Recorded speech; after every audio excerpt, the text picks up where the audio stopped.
The commencement of the second half of Term 1 for 2025 of the platforms of the Gentleman Sim Racing Club.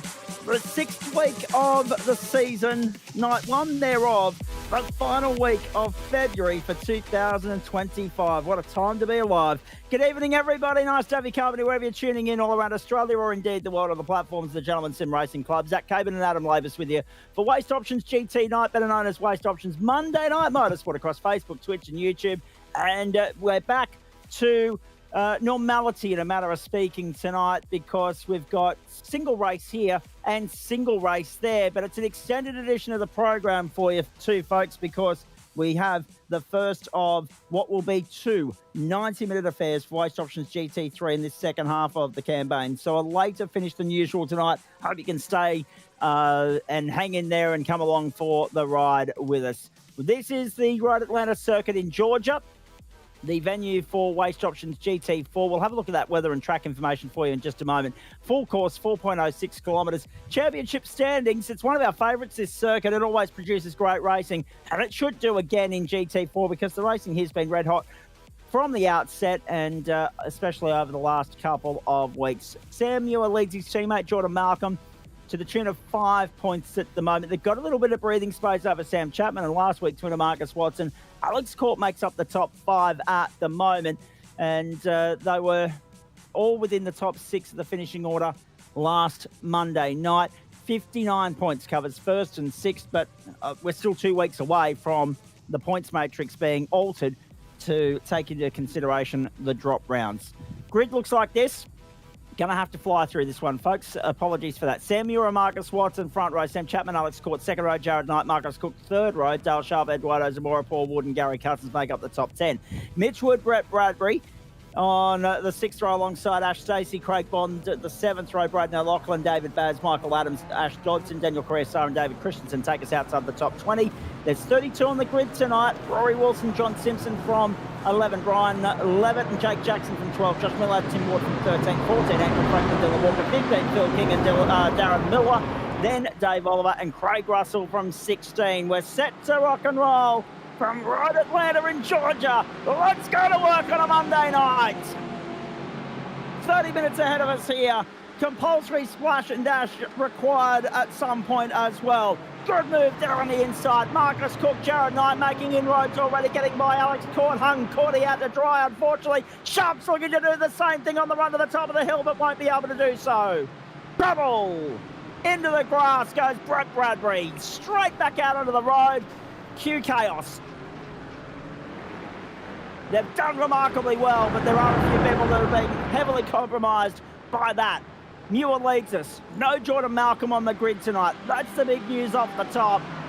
John Simpson plummeting down the order at the moment. 32 start, 32 still running, but for how long we'll wait and see. Porsche, Mercedes, Aston, Mercedes, Porsche in the top 10. Bondi's up 2 spots already, David Baz up 3. It looks as though this is a circuit that's going to heavily favour the Mercs tonight, but there's 2 Porsches standing in their way. Looking down through the order, no love for the McLaren, no love for the BMW here. It's a 3-manufacturer race. Muir will lead from the front. Watson's happy to let him do so. It's at the end of the back straight. Cordy in the background got it moved on. And now Marcus. Watson to the inside. Got the run off the second of the chicane corners there. The right hand up to give himself the run up and over the hill. Down the crest and to the lead goes the Merc. Uh-oh. Come on, Bondi. Keep it on the black stuff, son. He's dropped, he's still in 12th. And Nick Fodiatis also not on the grid tonight. Just getting the memo from him that he's not making it home on time. Hello to our wonderful Queensland audience that are 112 years and 1 hour behind civilization at this time of year. That doesn't happen if we're not. Sorry to say. The next 3 Mondays, unfortunately, Nick's going to be ruled out, and he can thank the time difference for it, I'd say. Bad luck, mate. Nice to have you on board, but obviously we'd prefer you to be out there in a racer's capacity, not tuning in from the sideline. And to the back straight for the second time. Well, there you go. We're only 2.5 minutes into racing, and I've already ticked off the first box on your bingo card, ladies and gentlemen. How good's that? It's going to be a long night, though. Got to spread it out and pace ourselves. 2.5 minutes gone. Down the back straight second time. Mercedes 1 and 4, Porsche 2 and 3. Sam Muir, Sam Chapman going along nicely there in second. They've got a championship to think about. Great to have you on board as well, Adam Lavis. A big start of the night here. Bondi under pressure, about to lose 12 to David Baz down the inside. That's another inter-Porsche battle right now. This championship's alive and well. Yeah, we've seen probably the last 12 plus months. GT4 is one of the tightest championships we have. Gets good, decent fields, and just it's one of those cars where a lot of people can seem to get their head around it and get on the pace, and it just makes for very, very close, tough, competitive racing. So it's good, good fun. Indeed it is. Up the hill we go once more. Chapo said to me earlier in the week that he was a little bit sceptical about Road Atlanta. One of his bogey tracks by his own admission, but so far so good. He's keeping it clean. He's under pressure, serious pressure from Jared Knight at the end of the back straight. To the right-hander, up the hill. Watson, the fastest lap of the race, 125.21.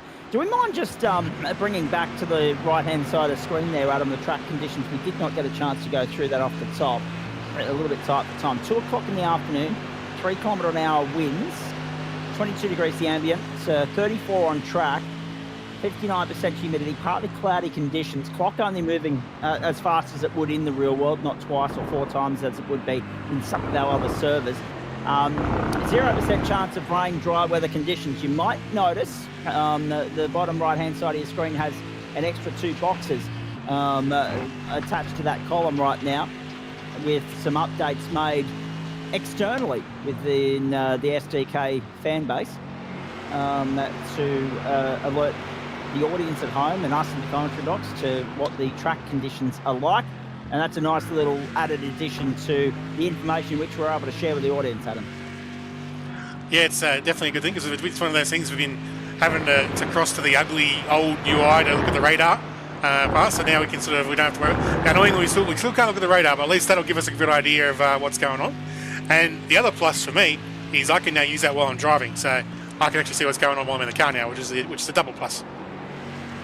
Indeed.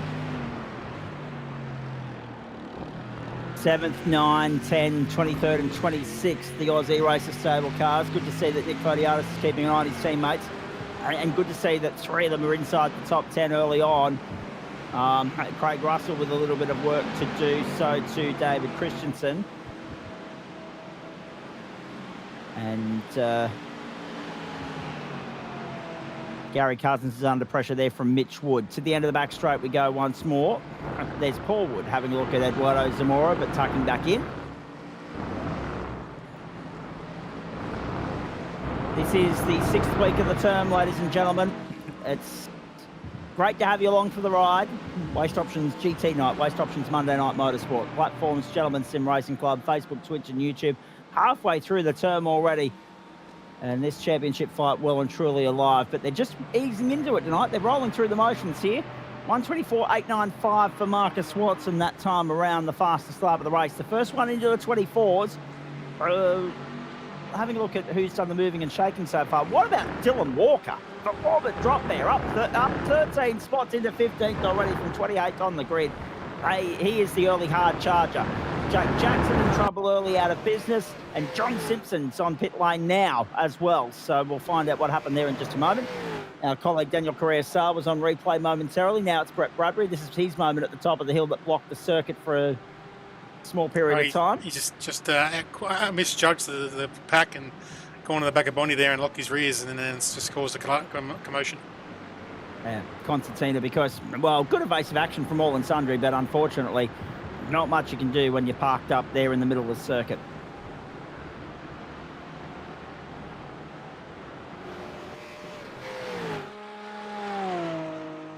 And this is what happened to John Simpson. This is why he's on the tow rope. Turn 1. I think the next one's another one. I think that's not always on the tow rope. I think the next one's always on the tow rope. Hang on. Yep. Greg Brooks asking who's currently the championship leader. We did briefly run through that information. It is the 1-9 stable. That's John Simpson. Concrete clout. That's gone. That's a heavy hit. That's a bell ringer. That's But yeah, have a look at the toe on that car. The lean. Oh, dear. Now Paul Wood. Oh, no. Woodsy. No. To the top of the hill. Oh. So he's tried to let it run wide, not spin, but he's on the outside wall and it's just turned. Yeah. Just recapping those championship standings for the benefit of Brooksy, who's tuning in. Sam Muir 263, 258 Jordan Malcolm, 214 Sam Chapman, 205 Marcus Watson, and 204 Alex Court. Phil King coming under. Those curbs can be really unpredictable, Adam. Hit them the right way, they'll send you left. Hit them the wrong way, they'll send you right. But whatever the case may be, you're either heading for grass, concrete, or both. Yeah, that curb onto that little short chute, you need to use it, but you got to try and stay with your inside wheels still on the track. If you get all four wheels in that curb, that's when the lottery starts happening. We're expecting a huge field tonight in our Waste Options GT3 Pro feature from Mount Panorama Bathurst, folks. They all come out of the woodwork to go racing on the mountain. We're looking forward to 90 minutes worth of racing around there tonight. Any weather on the horizon, or any special added weather elements by the way of, sunrise to sunset or sunset to sunrise? Oh, no. Oh, trouble. He saved it. Good save from David Christensen, but loses a spot in the process. Yeah, just Down to 23rd. I think it's pretty sure it's just a regular straight race tonight for the Bathurst guys. I think a lot of them are going to be weathered out after the interesting weather we had in the 12 hours, depending on what serve you're in. The official forecast was just like 2 or 3 sort of small 20% chances of rain during the 12 hours. But I know in our server that meant downpours for an hour. So the track was only dry like 2 times the whole race. Indeed. I've just had, I think rain at Bathurst might give people PTSD. Yeah, that's a fair point as well. Nick's just sent me a 31-second clip of his Bathurst 12 hour that I'll have to have a look at during the intermission as well. Oh, that reminds me. I still got to send them on to iRacing. Yes, I did see. I did see very little of the officials over the weekend from the mountain, and I've got the OSR one to go back and re-watch in full, 12 hours worth. Gee, spare me. In preparation for the ASR GT3 series next month. So there's a lot happening in the next 5 weeks for yours truly. Drive Radio starting next Monday too. I'm taking on weekday 3 to 5 slot local, 4 to 6 Eastern on West Bremer, combined with Mondays, Thursdays and Fridays here, plus weekend commitments. It's all about to get terribly busy in my world. More on that in the next couple of days, I'm sure. But yes, got to find another 12 hours in there, and amongst watching home and away, the AFL and the NRL as well, to watch the OSR 12 hour from Mount Panorama. 10 and 3/4 minutes gone here, third race distance. David Baz fending off Craig Bond at the moment. Change position. And that is Jared Knight getting by Sam Chapman. Chapman a little bit wide on the exit, coming onto the back straight, the very long, windy, open throttle back straight. And very undulating as well. Knighty gets by and Chapman tucks back into the draft. That'll work for Chapo. He'll be happy with the toe. But I think it's Watson and Muir's night here already. Pete Madsen saying that he's sorry to have missed this race. Are you in the same boat as Nick Fodiartis and caught out by the idiocy of the time difference, Pete? Let me know. I'm just adding this to my list of arguments when I go to a daylight saving forum at UQ on March 14. Thanks in advance, by the way. There's Luna saying, go baby, love the 28 Cordy. That's, I'd say that's Cordy's fiance tuning in. So hello to you. Down there on the upper Lyle. Oh, Blinky Bill, if you don't mind, in front of Michael Adams there with Braden O'Loughlin. And Troppy Sim Sports for Michael Adams. Oh, he's heading to PNG for work. Oh, same diff. Work getting in the way of pleasure again. But glad to see you on the road for business, Pete. Glad to see you up and about, mate. That's good. The Merry Game Day. Yes.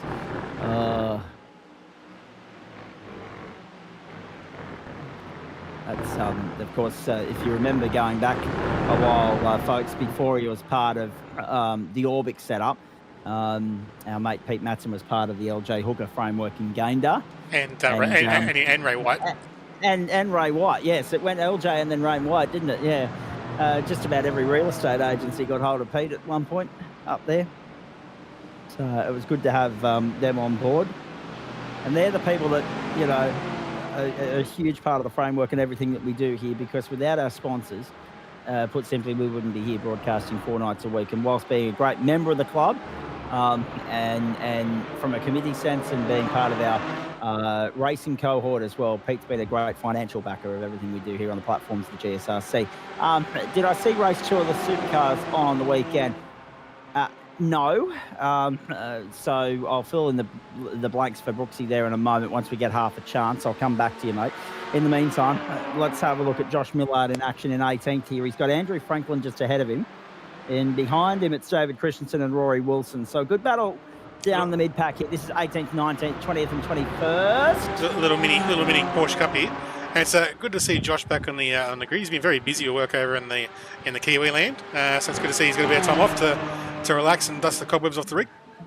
The old land of the long white cloud, eh? Good stuff. Now to the end of the main straight. Whoa, off goes David Baz. David Baz is off the road. Big one. That's going to cost him a huge chunk of spots. Bondi goes to 11th. Dylan Walker through to 12th. Up 16 spots. Now, was there contact here between those two cars, or has Baz done it all on his own? He's done it all on his own. Yeah, I think he's going wide. Yeah, wide. And knowing he's going to try and hold it. He didn't do too bad, but now he's got dirty tyres. So he's going to get on the throttle here, and it's not going to like it. Let's keep watching this. Dylan Walker's coming through, and Baz is on the curb. That must be a previous lap. That's a previous lap. Must be, yeah, it is. Hang on, my mate. And then the next lap through, we'll have a look at the incident that contributed to David Baz ending up there in the grass. Oh, Dylan Walker. And now on the tow rope as well. Uh-oh. Oh, no. Now, was there bump and rub? Will Dylan Walker have a case to answer for there? We'll wait and see. Let's have a look at this. Oh, maybe. Yeah, there's definitely a bit of pushing going there. Yeah. Into pit lane comes Braden O'Loughlin. David Baz, Ash Dodson also on pit lane. John Simpson parked up and done. Jake Jackson is as well. Dodson's been there 5.5 minutes, so the chances of him being classified are diminishing. And David Baz has been on the tow rope for 1 minute and 11. Can still get back out there, but it's a long road back from there. Braden O'Loughlin, David Christensen to pit lane. Tim Warden, Paul Wood have already been to pit lane at the end of lap 8. We're on lap 11 now on the platforms of the GSRC. As the pit stops start to take place. We're almost at half. We've just gone past half race distance. So we're heading for somewhere in the vicinity of 20-21 laps here. And it's interesting because there's been no signal of intent from anyone at the pointy end of town to make their way to pit lane just yet. So strategy not playing as big a part in this race as it would in some of the other races on circuits where overtaking opportunities aren't so freely available to them. There goes Jared Knight making a liar of me, so too Gary Cousins. They're on pit lane now. They've gone half and half down the middle. Most other people are still continuing on. Bulk of the field yet to stop. There's going to be 1 or 2 critical laps here, I think, Adam Lavis, where they just pounce on pit lane. Trouble! Rory Wilson and Josh Millard. Now, did Millard do that on his own? I was having a look at the timing screen. I caught wind of it out of the corner of my eye. I didn't actually get a good enough look at the incident. We will see it on replay. Josh Millard takes this opportunity to come straight to pit lane. Probably the best thing to do. Straight to the curb, he's on the brakes. Yes, he did get some help. Absolutely, he got some help. Oh, boy. And did he deserve it? More to the point? You'd have to say not, but obviously different horses for courses. He's gone a different approach through the corner than the car behind him of Wilson and paid the price. Jared Knight, the best place of anyone to have stopped thus far. He is 13th after stopping on lap 11. But more than 2/3 of the field yet to stop here. In fact, that number is bang on 2/3 of those that are left still racing, ladies and gentlemen. We've lost 3 cars out of the race already. Brett Bradbury's just on pit road now, completing his stop. Ash Johnson has parked up and is done for the night.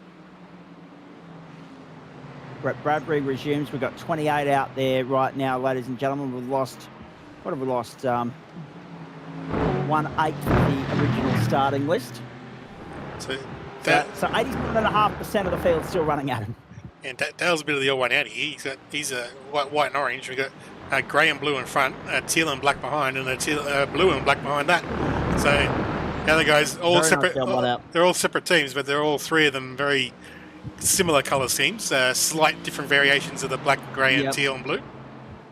Massive amount of traffic on pit lane. Bond, Stacey, Wilson, Levitt, Franklin all stopped that time round.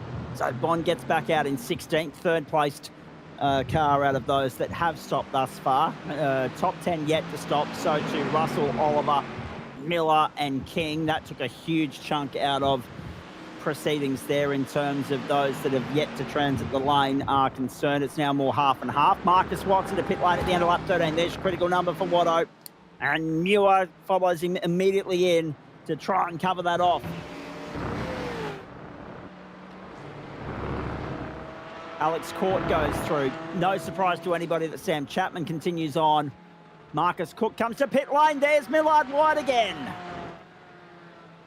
Sharp, Zamora, Wood, they're all in. 1, 2, 3, 4, 5, 6, 7, 8 cars on pit lane at the moment.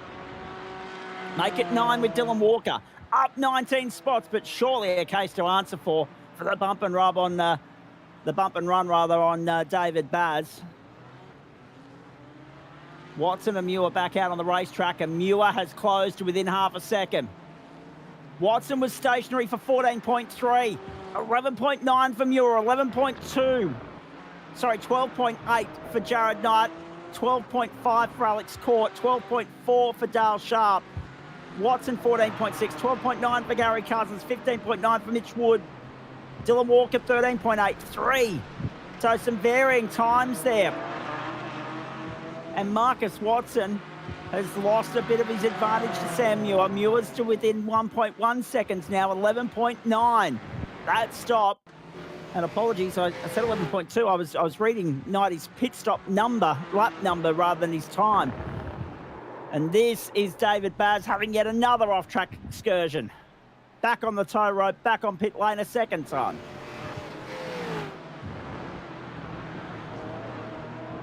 Oh, she's fierce and fast and competitive at the moment. And Sam Chapman now comes to pit lane as well. Chapo in. These are the defining moments, Adam. Indeed. As we've seen, Chapo's a decent habit this season of trying to underfuel, do the Denchi underfuel. Let's see where he comes. Here comes Marcus in the background. It's Watson's race to lose. He's going out in pursuit of consecutive wins in the GT4 series with thanks to waste options after a clinical performance last week. And the one point that I reneged to mention off the top of the broadcast too, folks, is that this is the first of 4 consecutive rounds. We've done a little bit of continent hopping and globe trotting so far throughout the course of this season. This is the first of 4 straight weeks on American soil, and Knighty had 2 wheels in the grass. In pursuit of Chapo, he's lost third to Chapo. So Chapo's restored order there with a 10.85 second stop. Knighty will wonder what the bloody hell's gone on there. But Chapo just doing Chapo things and short fueling and hoping to make it work. It's got out and leapfrogged Knighty. Knighty now searching for that spot on the podium once more. And it's getting on in earnest. Hairy down the back end of the field here, David Christensen. Oh, Franklin and Wilson right there with him. This is good stuff. Christensen into 16th. Little Bondi's in 10th. He's made his way up, +4 so far, albeit with a little bit of trouble. A couple of off-track skirmishes and Brett Bradbury almost wiping him out in the opening lap. 8 minutes to go. Lap 15 in the books. Oh, I think it's 6 laps from here, so it'll get us to 21. There's a cheeky little look there by Rory. It's a little sneaky look. Christensen was wise enough just to leave enough gap there to make sure he got around and play on. A minute 25 by 2 is 2:50 by 2 is 5 minutes 40 by 2. Add 2 to that and it's 8.5 minutes. So it is a 21 lapper tonight, ladies and gentlemen. Greg Brooks, you're not wrong, and no McLarens either, mate. No McLaren, no BMW out there tonight.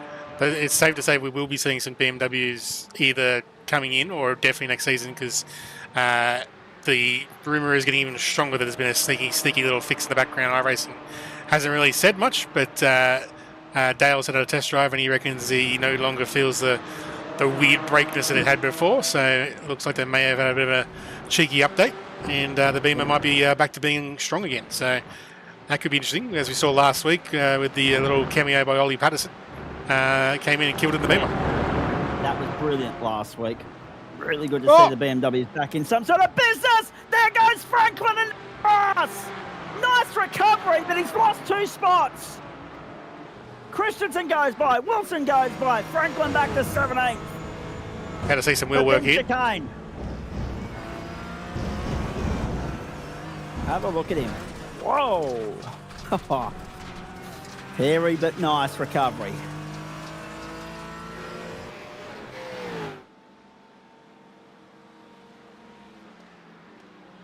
So Dale Sharp there in 6th place at the moment, doing a nice job. Watson, Muir, Chapman, Knight, Court, Sharp. The top 6. Cousins is 7th. They've had a really good run tonight, the Aussie racers. Watson, Muir, Chapman. So, again, 3 formidable forces in this championship sitting at the pointy end of town. Interesting thing. There's 3 former champions in the top 4, but the one who isn't a current former champion is the one leading. Yeah, and can you believe it? Sam Muir's going to go 2, 3, 3, 3, 2. 2, second in the first round, 4 thirds beyond that, and second tonight at the moment, with Chapman under serious pressure from Jared Knight right now to the end of the back straight. To the right-hander, up the hill. Can Chapman hold him off? Remembering full well that he's already got a drop round next to his name. It was 22nd back in round 3. Watson as well, 26th in that event. So they've already burnt 1 drop round. They need to be near faultless for the next half of the season. That'll bring them back to Muir and Malcolm once the drop rounds are taken into consideration. But Malcolm is dropping a 0 tonight after a run of 5, 1, 2, 2 and 6 in the first 5 weeks of the season. Extraordinary consistency from the 1-9 stable. And Watson's also got 2 safety penalty points, licence penalty points next to his name as well throughout the course of this term in GT4. So it's been an interesting start of the season for all and sundry. Alex Court in 5th place at the moment. He has 2 left. Not he has 2. He's down to 2. Okay. Well, in that case, then it has been a very bad start of the season for him. Needs to stay squeaky clean for the next few weeks. Bondi in 9th place is a race winner in this series. Jordan Malcolm has 1 to his name. Sam Chapman has 1 to his name. Sam Muir yet to score a win. Marcus Watson has 1 to his name throughout the course of the season thus far. And of course, Aidan Cale. Where the bloody hell's he got to? I haven't seen him since the exploits of round 1 where he got the win at Winton, of course. What was a superb drive in the Aston Martin. You've barely seen Aidan Cale since then. He was on track in week 3. It was a DNF. We have not seen him since. So 5 different winners through 5 rounds this season. It looks like Marcus Watson's about to be the first repeat winner of the campaign. You're right, Brooksy. Jared is looking strong tonight. Not sure if Chapo is going to have enough to be able to hold him off. Clearly, it's a Mercedes favoured circuit, this one. Yeah, they've got 1, 2, 3, 4, 5 in the top 10. 4 Porsches, and of course, the apple cart there is Marcus Cook in the Aston in 8th place. Ash Stacey, the other regular Aston runner, is 13th. Dylan Walker's charge, 14 positions gained in 14th. Here's Gary Cousins. Also Daniel Correa-Sara in 20th. Correct, Daniel Correa-Sara. I was still scrolling down there. That well picked up. He's down there in 20th and only down 1 spot on where he started. Eduardo Zamora has joined the retirements list. David Basmay as well. So 27 still running. Brett Bradbury's gone down a lap in all of this. He should be the only one to go down a lap with 2 laps to go next time by the strike. Marcus Watson, Sam Muir, Sam Chapman looking good. Sam Chapman and Jared Knight, the one we're going to watch.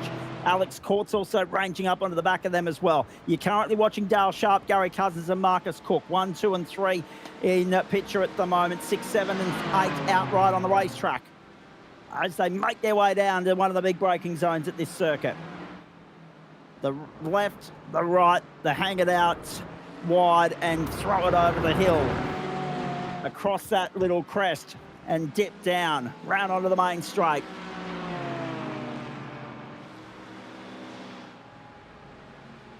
Watson, Muir and Chapman top 3. Look at the hurry up that Christensen's getting from Wilson now, 15th and 16th. Wilson wants 15th. Christensen is going to let him have it, at least temporarily. Oh no, he's done enough to cover that off. Beautifully done from Wilson. Christensen's going to try and get the up and under, the run over the crest and down, but Wilson's covered that off. And beautifully so. Wilson into the top 15. 2 to go in Georgia. From here, of course, we go to Mid-Ohio, then Belle Isle, the Concrete Canyon, then Virginia. We cannot wait. Phillip Island will wrap it up. There'll be some cameo appearances on the grid that week, I'm sure. Waste Options GT4 leading into Waste Options GT3. It's great to see these guys entertaining us on a Monday night throughout the course of Term 1 of 2025. Off to the mountain very shortly. If you're just joining us, half an hour's time, we'll be at Mount Panorama to bring you all the action as lap traffic moves out of the road to let Sam Chapman on by. He's still got 2 laps to fend off Jared Knight. Alex Court's just dropped a little bit too far off that battle for his liking. White flag's out. Oh, it's out now. Pretty sure I saw a bunny flag waving a flag, ain't it? You're right. It is. You're right. It is. And it's lap 21. I just got caught out by the time getting away from me. It is lap 21. So I had the number right. I just got my sentence structure wrong. So he's got 1 lap to hold off Jared Knight here as Sam Chapman, and you can see the defence work at work. Knight's not going to be able to have a look just yet. The back straight is going to be his best and only chance now. He won't poke it down the inside going into the right-hander. We ride on board with him. Let's go down the back straight one more time. Chapper got a good exit there. Got a great exit, moved immediately across to the right-hand side. Knight follows to try and get the slipstream now. It's going to take a big lunge. 1 last gasp under brakes for Knighty to potentially get himself onto the podium. But it would be great for Chapo if he could get another podium finish here in this championship in his quest to undo the wrongs of last term where he missed out on the title by a point. 2 wins on the trot for Marcus Watson at Mercedes. Brilliant stuff. The last race of the opening half of the term and the first race of the second half of the campaign go to Marcus Watson. Finally some luck going his way in Waste Options GT4. A 4th, a 2nd, a 26th, a 5th, and now 2 firsts for Watson. Brilliant. PCD Racing on top. Muir in for 2nd, his 6th consecutive podium finish of the campaign. Sam Chapman in for 3rd. Held off Jared Knight very nicely, 0.1 of a second. That's all he had to do. For Chapo, it's a 3rd, a 4th, a 1st, a 4th, and a 3rd in his 5 podium finishes thus far. How good is this? Alex Court home for 5th. So 4 of the top 5 of the championship factored in the top 5 again. That's why they're there, folks. That consistency is incredible. 6 places went to Dale Sharp ahead of his teammate Gary Cousins. Held off Marcus Cook, Mitch Wood, Craig Bond. Braden O'Loughlin, Michael Adams, Dylan Walker up 15 spots, biggest mover of the race. Then Ash Stacey 1 position down on where he started in 14th. Rory Wilson up 6 in 15th. David Christensen, Andrew Franklin, Brian Levitt. Then Dave Oliver, Craig Russell, Daniel Correa-Sarr took us back to 21st. Tim Ward, Paul Wood, Josh Miller, Darren Miller, the top 25. Daniel Correa-Sarr, we checked in with him earlier. He was only 1 position down on where he started. He was 20th. He's dropped to 21st on the run home. Lost out to Craig Russell late in the piece. Then Millard was 24th. I've mentioned him. Darren Miller, 25th. Then you go back to Phil King in 26th. Brett Bradbury, a lap down. And then the non-finishers, the retirements. Eduardo Zamora, David Baz, Ash Dodson, John Simpson, Jake Jackson. We got to 21 laps. That was expected. But what was interesting was we didn't have a retirement after the end of the 13th lap. So the last 9 laps, remarkably clean. Good stuff. Best finish all year for the 48, improving every race. Brett Bradbury saying I'm probably the only one that had to stop halfway through lap 1. Is that why you run off the circuit, Brett? To open up the gherkins for the missus? Wow, that's brilliant. And Cordy, the bride-to-be, very happy with his efforts tonight as well. Good racing. Good, solid hustle and bustle right across the board. Just the way we like it. Gary Cousins in the 58, 7th place. That was a good result for him. Nice to see perseverance paying off, if nothing else. I mean, it was just highlighted as well. 12th, 7th, 30th, DNR back on the grid with 7th. So 2 top 10 finishes for him so far in the campaign. Wowee. Brett, no more gherkin opening. It's like Bondi a couple of weeks ago got distracted by a text message when he was running along pit road. We can't have distractions whilst we're racing. That's what leads to accidents. That's what leads to trouble. But very nicely done. At least you're able to open the gherkins and get back out there and still finish. That's good. But no doubt a few brownie points erode in your favour in the next few days on the back of that. Great racing, as per usual. This championship is alive and well. No real incidents to talk about at the front of the field, Adam Lavis. In fact, for the most part, 1 or 2 further back, mid-pack and beyond, but at the front, relatively clean, and that's good to see. Yeah, no, it was just some good, tight, hard, clean racing. A little bit of strategy play in there. And yeah, it was a good night. A couple of mistakes here where the guys getting some bad bounce to the curbs or just going a little bit too fast through turn 1 and getting an outside curb. But yeah, good night. Indeed. We'll wait and see if we've got anyone jumping on in here to have a chat, folks. I was literally about to say before the white flag wave, and it did catch me off guard. Even though I had the mathematics right, I just got caught out by my own sentence structure and everything that was going on out there.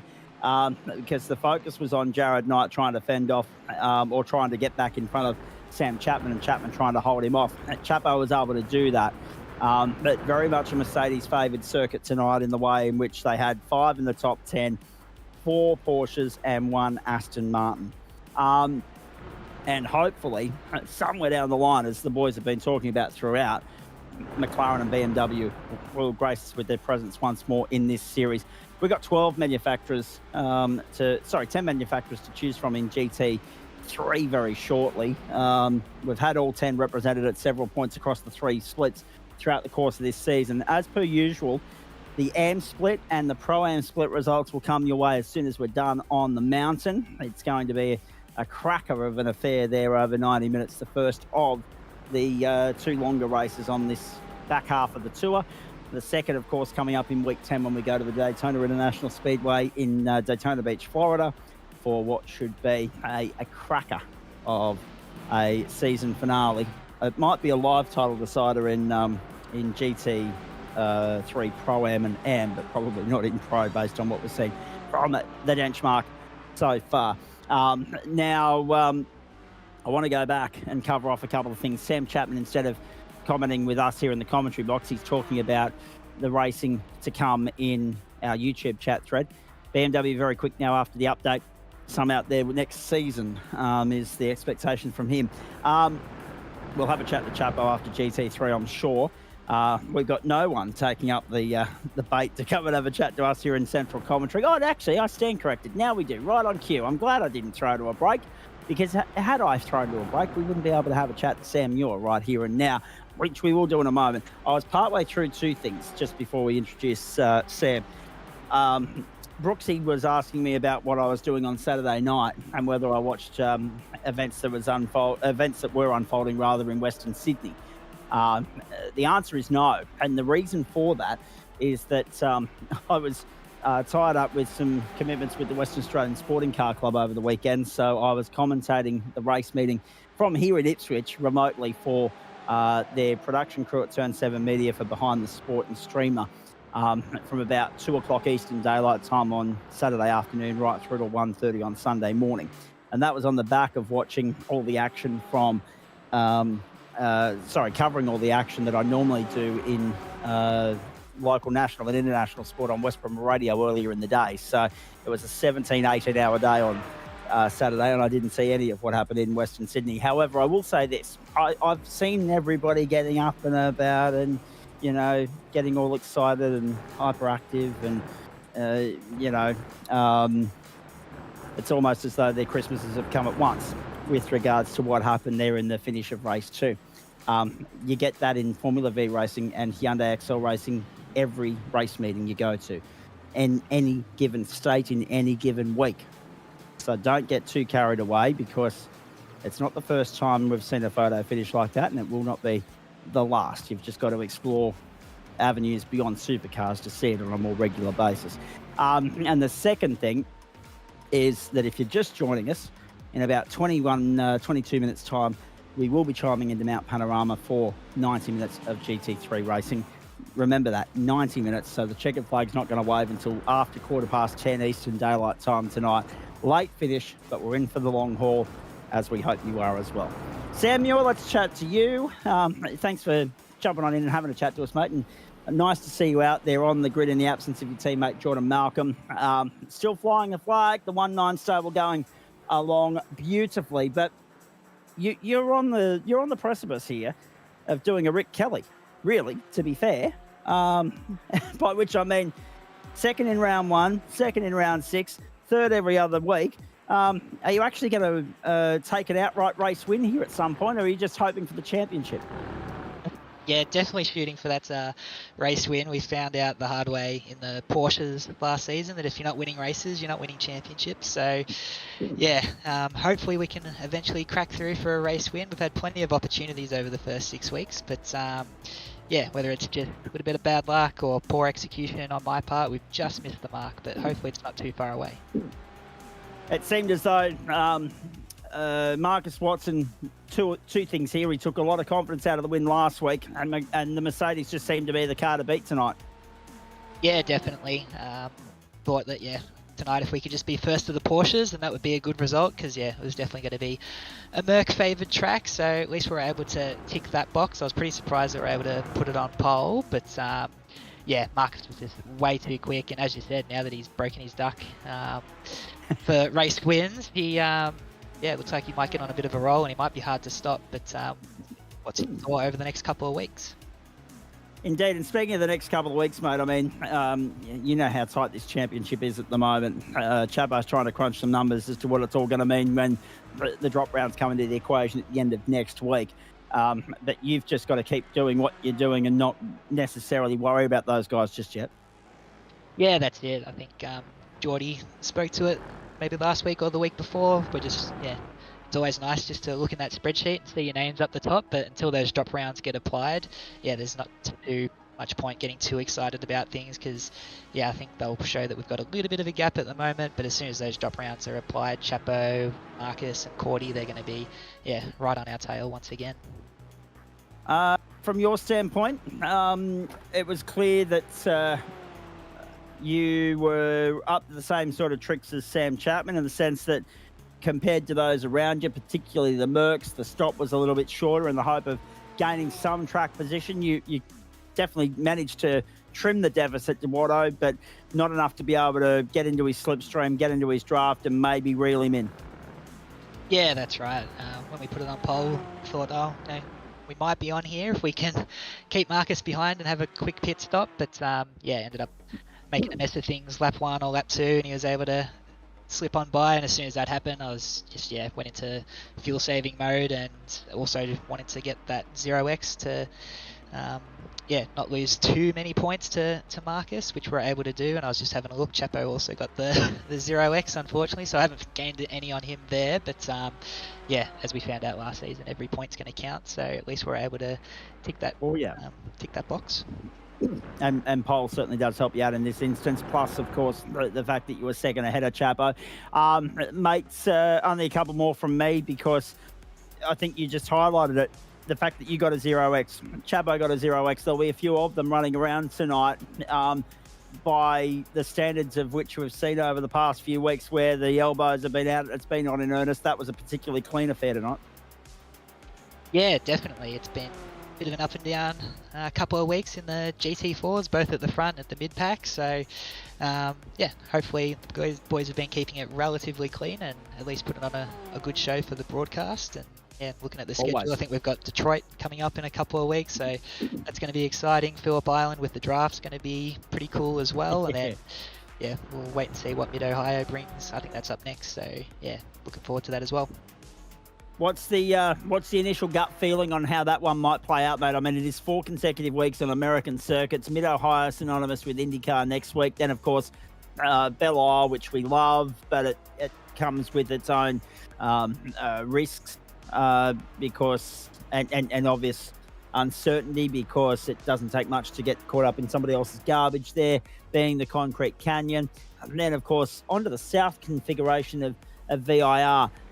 Based on what we're seeing tonight, what are you expecting when we get to Mid-Ohio, whether that will be a Porsche circuit or maybe a Mercedes track? Yeah, I think it'd be actually pretty even between the Porsche and the Merc. Hopefully the Porsche with just a slight advantage. That was the case, I think, when we were there last season, albeit under a different BOP. And yeah, bit of unfinished business for us from Mid-Ohio last season. We were able to put it on pole and then did our best impression of Lando Norris and was P3 by the time we got to turn 1, so buggered that up. Hopefully we can make amends and go a bit better next week. Indeed we will, mate. Hey, speaking of the next few days and the lead up to next week, what does it entail for you? I know it's been a huge weekend for the iRacing community with the Bathurst 12-hour officials over the weekend, but what else does this last week of February entail for you? Not too sure. We might jump in and do some GT4 officials, or yeah, I just haven't been able to get on the grid for the Porsches this season, which is a real shame because last season was probably one of my favourite ever seasons of league racing for Porsches in the GSRC. The boys put on a great show, so I was keen to get back into that, but just had other commitments unfortunately on the Thursday. So yeah, we'll see. If not this week, hopefully we can get back in there at some stage before the end of the season. All right, mate. Very nicely done. Great to catch up with you. Well done. Another podium finish, your 6th of the season. You're becoming very good at that. But that's why when it comes to GT4, you are one of the benchmarks in this series, mate. Look forward to seeing you hopefully join the winners list, of which there are still 5 so far throughout the course of this season, somewhere between now and the grand finale at Phillip Island, mate. Enjoy the rest of the week. Look forward to seeing you on track at Mid-Ohio. Will do, guys. Have a good call for Bathurst, and catch us next week. Thanks. We're going to do our best. It's going to be a long night, but we're going to hang in there. It's been a good season thus far, and we're sure the best is yet to come in GT4. But as far as GT3 is concerned, this will be a sprint for us compared to what's been going on throughout the course of the weekend with the iRacing 12-hour officials. But at the same time, it will be a bit of a marathon. A long night burning the candle at both ends for Adam Lavis and I. We're looking forward to what might play out when we do get to the mountain very shortly. This is Waste Options GT night, Monday Night Motorsport on the platforms of the Gentleman Sim Racing Club across Facebook, Twitch and YouTube, all made possible with thanks to Bright Insider, Waste Options, Trophy AI, Orbic Australia, Bowen's The Builder's Choice, JJZ Constructions, merch.tgsrci.com and Flash Graphics. Adam Lavis is crunching the numbers as we speak with regards to what just played out at Road Atlanta, round 6 of Waste Options GT4. We'll bring you those updated championship standings very shortly, but with nobody else in the booth to have a chat to us, we're going to take a break right now. We're going to switch over to the Bathurst server. You will see the vision as soon as it's available to us come in, so that you can have a look at what's going unfolding with the final few stages of qualifying. And then, of course, we'll come back on air a couple of minutes before the end of that. That was David Baz's exit and demise earlier in the piece, to update on the championship standings and look ahead to what will be an awesome hour and a half. We call it an enduro, but really it's a sprint, let's be honest, around Mount Panorama, the best 6.213 kilometres of motor racing real estate anywhere in the world. Let's hope the racing keeps us going. If you're settling in for the long haul, but you're feeling a little bit heavy under the eyelids, maybe now's the opportunity to exit stage left, go and put the jug on, top up the coffee mug, and then sit back on the couch and get comfortable, because we've got a long night ahead of us here. We're going beyond 11 o'clock by the time we've completed our post-race show. And not for the first time this season. It's Waste Options Monday Night Motorsport, and the main course is next from the best motor racing real estate in the country, if not the world, the mecca that is Mount Panorama. Don't go away.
who they've got the friendly liveries going.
It is one of our favourite stops on the tour, ladies and gentlemen. It needs next to no introduction, but we'll give it one anyway. We're heading west of the Blue Mountains, about 2.5 hours west of Sydney, to that little-known town of Bathurst.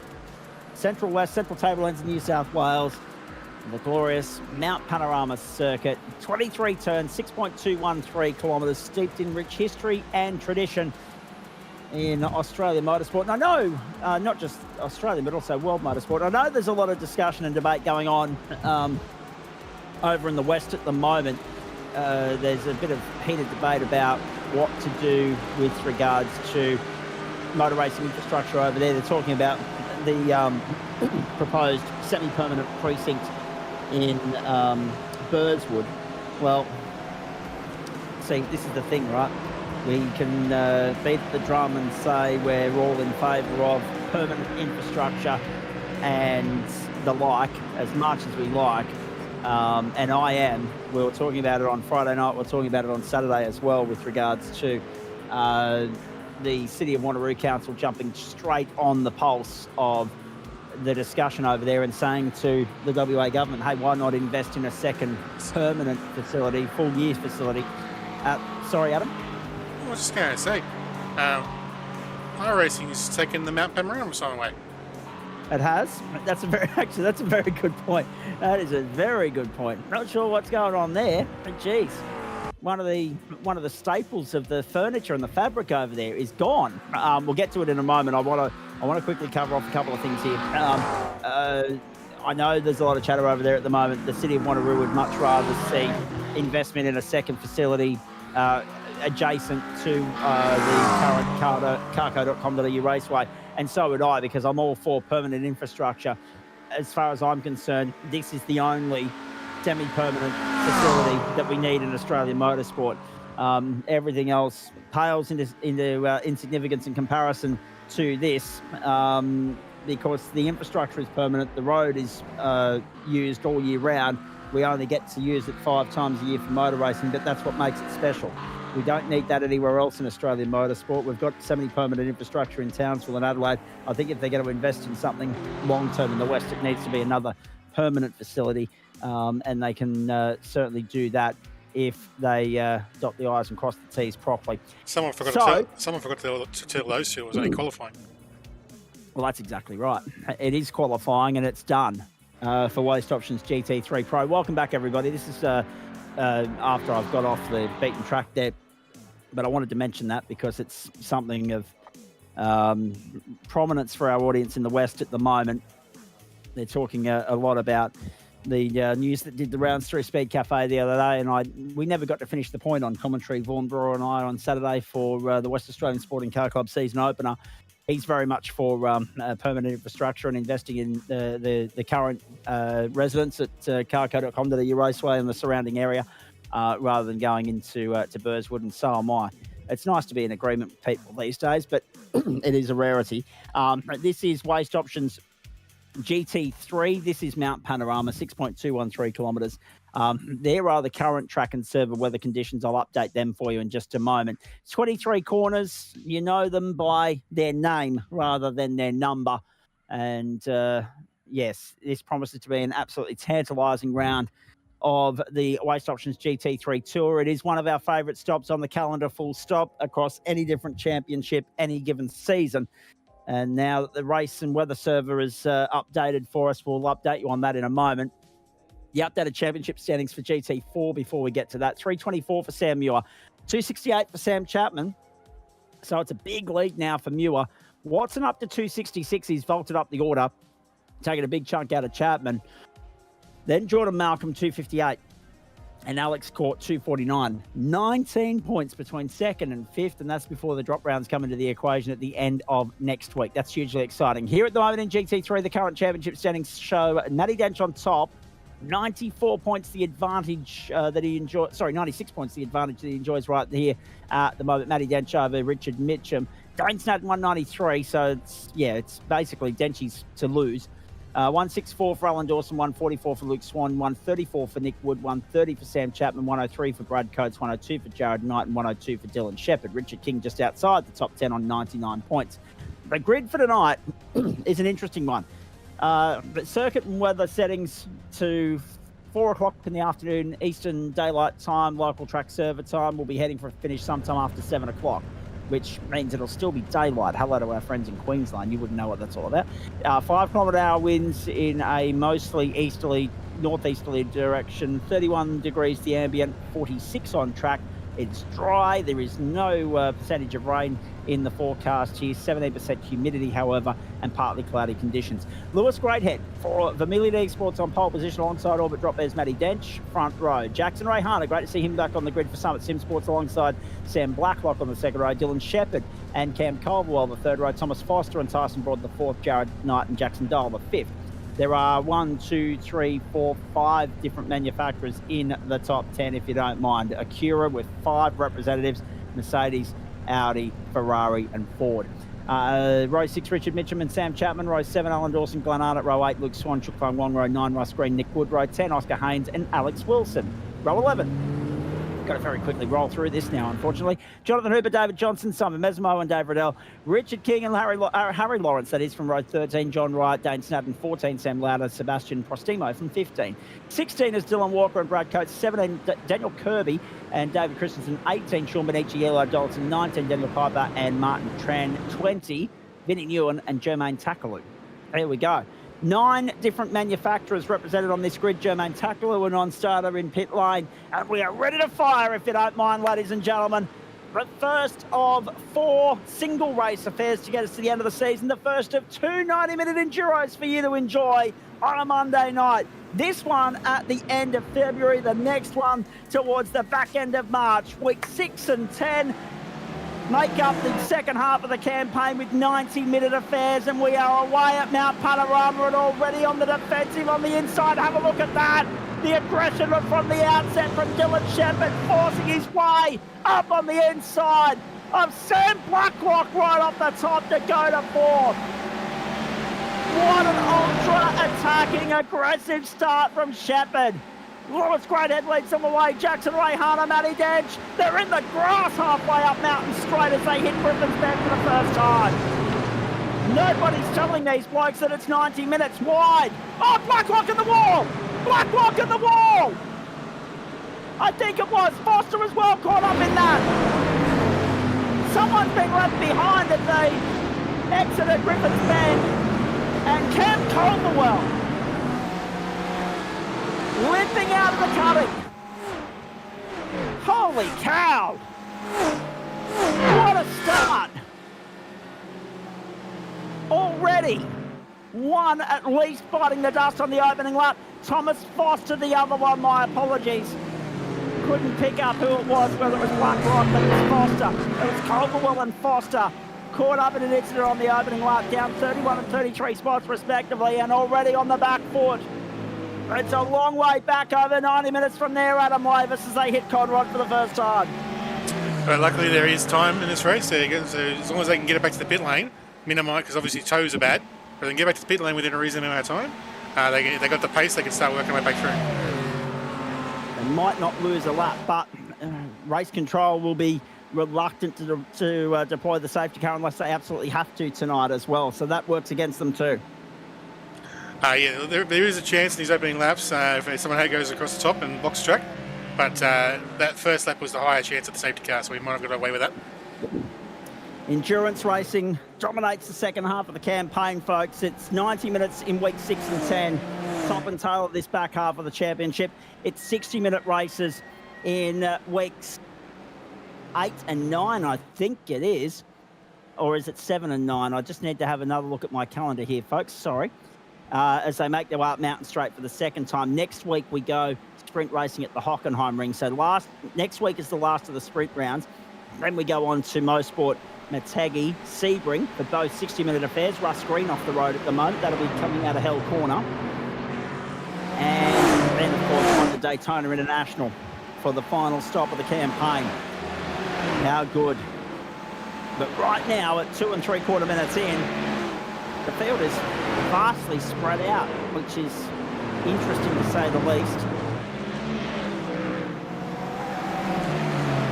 Up the top of the mountain for the second time. Greathead, Rayhana, Dench and Shepherd, 1, 2 and 3. Rayhana got the to start.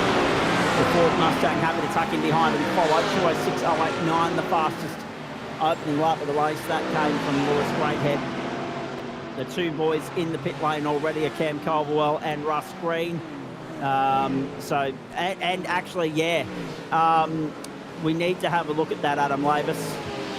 Cam Calderwell's come to pit lane in and out. Russ Green on the tow rope on the second lap after that incident coming out of Griffin's. Thomas Foster made his way to pit lane. That was not a surprise. But Sam Blacklock also went to pit lane and stayed there for 21.1 seconds. So maybe Blacklock was caught up in that. And maybe I did get it right. Let's have a look. So Calderwell, yeah, that was no surprise. We saw him caught up in it. And he limped his way out of the cutting and then just got on with it. He let everybody else by. Very precarious part of the racetrack to try and pull up on. Blacklock was there trying to get back past Shepherd after losing that on the opening lap.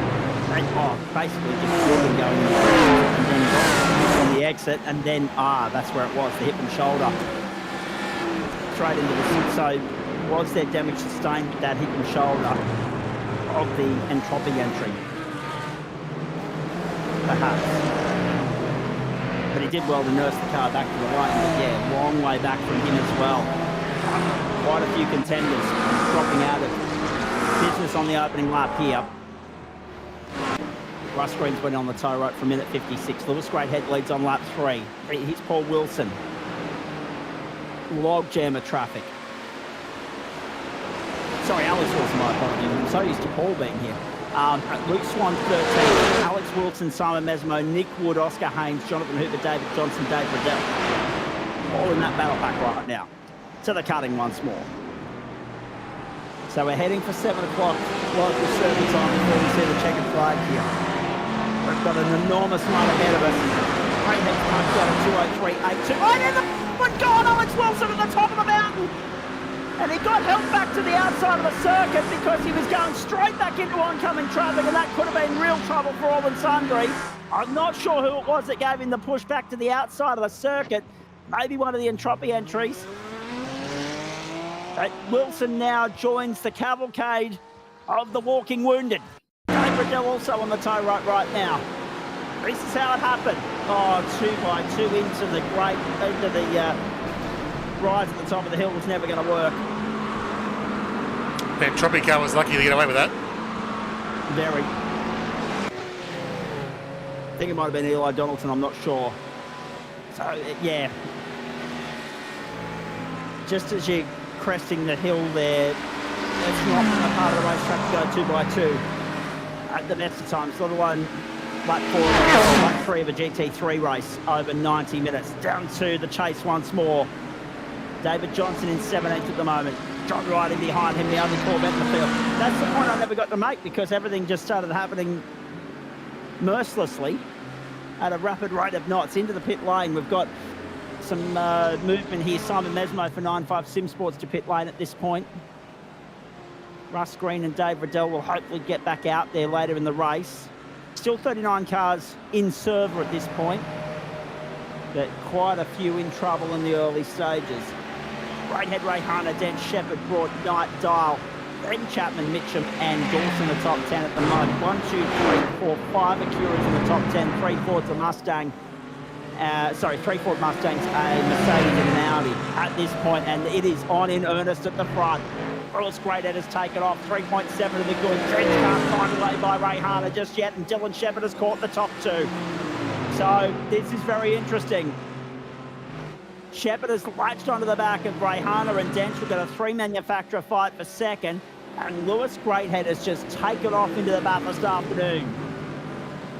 3.6 seconds to the good. He's putting a second a lap on this field on lap 4. At what point does Dench pull the trigger here and say, look, I can't afford to sit in behind all night? Well, yeah, we came I to. need to get out of pursuit of Lewis Greathead. We came back to this as he was trying to get past Ray Hunter up towards the cutting there. So he was trying to make the move around the outside, couldn't quite pull it off. So I think the trigger's been pulled. Now he needs to execute. Slipstream in favour of Ray Harder at the moment. And now Dench has got to be worried about Shepherd as well. And look who's coming. Tyson Broad, Jared Knight as well. 8 minutes gone. A Bathurst Classic awaits, ladies and gentlemen. So good to have your company on a Monday night.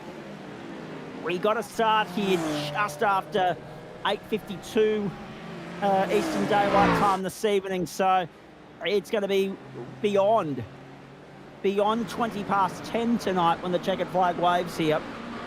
What I say about it being a late post-race show and a long night, it's going to be huge. Down the inside, a little bit of movement down to the... Oh, hang on. It's the White Car Cup further back in the back. Up to that, folks. We've picked up Sam Lauder in 25th position. And down the inside, just ahead of him was Cross Timo having a look at Dylan Walker. Couldn't get the move done. And Revolution E-Racing making the comment about Dench's car. Yes, it does look nice. I'm not talking about that. 9 manufacturers out here tonight, folks. The only missing manufacturer that doesn't have any representation at all is, in fact, the Lamborghini. Down the inside, Cross Timo to 23rd, forcing his way through, hustling and bustling. Lauder hung out to dry. Dylan Walker's there as well. Oh, look at Walker. And Vinny Nguyen as well. Out of the tunnel, to the top of the mountain once more. Battle pack to plenty here. Already our fair share of incidents. Turn 2 opening lap. As well as at the top of the crest, at the top of the hill, second lap. As they enter that cross the top of the mountain section of the circuit, that second intermediate. That runs all the way across the top and then down through the S's to the dip. But where we are at the moment, that run towards the elbow car off on the driver's left. on the exit of the dipper. And that's Oscar Haynes. That's the name that's dropping down the order at the moment. Sam Blacklock's about to come through there and move up into 32nd position. Long night ahead for Blacklock in the Acura.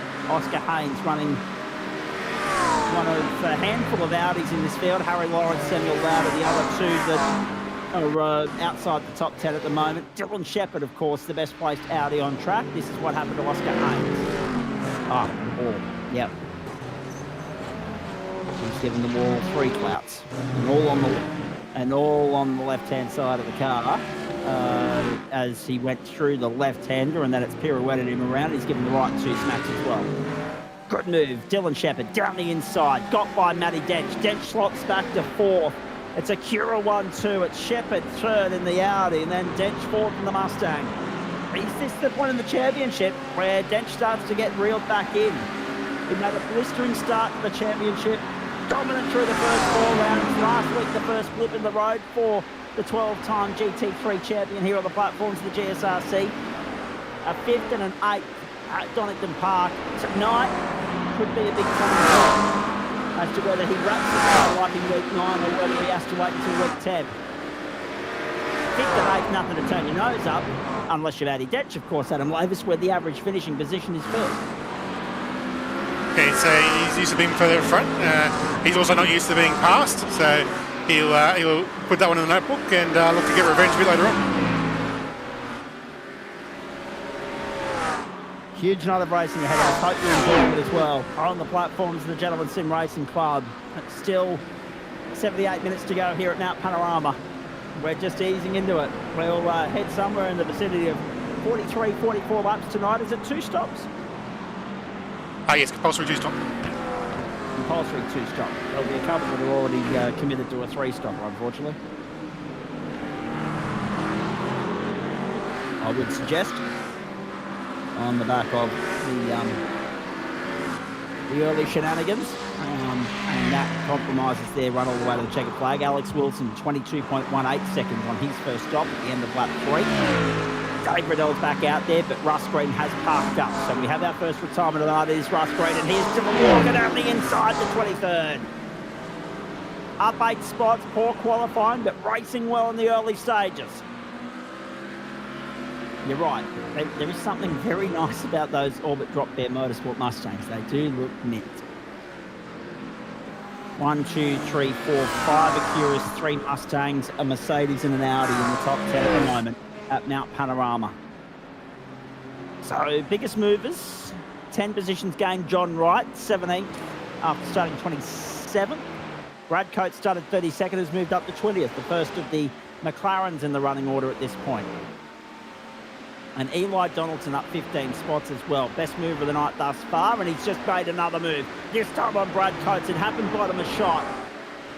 Coates and Donaldson exchanging barbs there. Donaldson didn't get the run into Griffin's Bend. Coates got the run out of it, and Coates holds on to 20th for the moment. Here it is again. Way!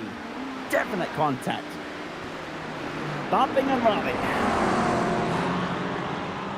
Coates holds on for the moment. Sends the message. If you want to get by me, Eli, you're going to have to work harder than that. Dane Snudden into the wall at the top of the grate. And then to the grass at Skyline. That front end is busted.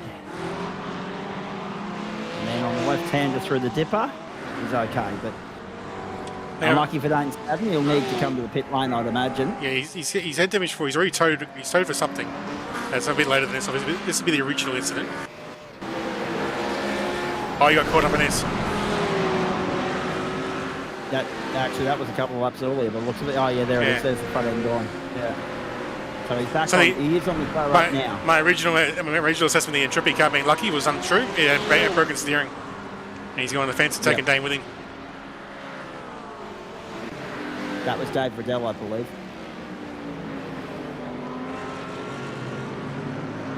Dylan Shepherd is 3rd, and the gap is mounting. The gap is blowing out rapidly here. It's Greathead by 5.8 seconds to Ray Harner. Shepherd is 2 1/4 back from Ray Harner, but has the chasing pack of Dench, Broad, Knight and Dial to contend with at the moment as well. There's 3 Orbit Racing entries in that. 2 Fords and an Acura. Chasing the Audi of Shepherd, and the Mercedes of Knight is in the mix as well. Up to the cutting. And electrifying start from Lewis Greathead. Really hit the ground running. Remember last week, we got to Donington Park in the UK, and we saw a double race win for Harrison Lewis in the Acura, not on the grid tonight. So at this point, we're looking like we're going to be adding to our growing winners list here. And I say that knowing that we had Jacko Dial grab a win back in week 3 at Circuit Park Zandvoort. He was running the McLaren at the start of the season, then ran the Porsche, now he's running the Mustang, so he's not really having a full tilt at the championship here. He keeps losing out, unfortunately. Does Jacko, because of that pick and stick rule, but he's just weighing up his options for a full tilt next term, I would imagine. He was so impressed with the result at Zandvoort, the fact that he was able to beat Dench in his own game. And yes, apart from that, it was all Dench through the first 4 weeks. Harrison Lewis last week, and at the moment it's Greathead versus Ray Harner tonight. But we don't know what Dench is up to mind game-wise. We know they've all got 2 stops to contend with here. Can Denchi save enough fuel to save enough time to make up enough of the deficit to put Ray Harner and Greathead on their toes in the closing stages of the race tonight? We're about 75 minutes of finding out, ladies and gentlemen. An hour and a quarter. And don't worry, we'll take you right through beyond 10:30, 11 o'clock Eastern tonight with the post-race show as well, Adam. And also, just to give you the heads up, Zach, so with the Enduros, it's still 2 stops like the 1 hours, which the reason that is the tanks have been extended a bit, so the fuel range, instead of being the 25-minute, is more like a 35 to 40-minute.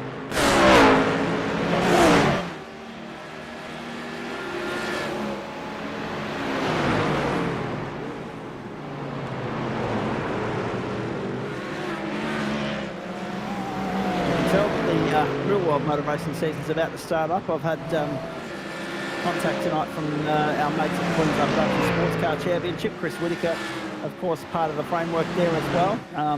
They're organising their opening round for next season, which we're looking, well, next weekend, I should say, not this weekend coming, but next weekend, and we're looking forward to that immensely. 2 full days out at Queensland Raceway, so a huge couple of weeks coming up. Grassroots level motorsport.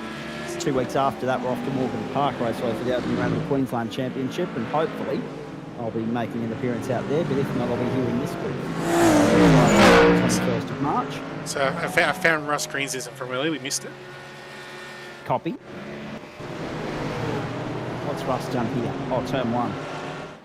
Mountain straight. Oh dear. Oh, wow. Silly incident for that early in the race. And you have to tell for Russ Green.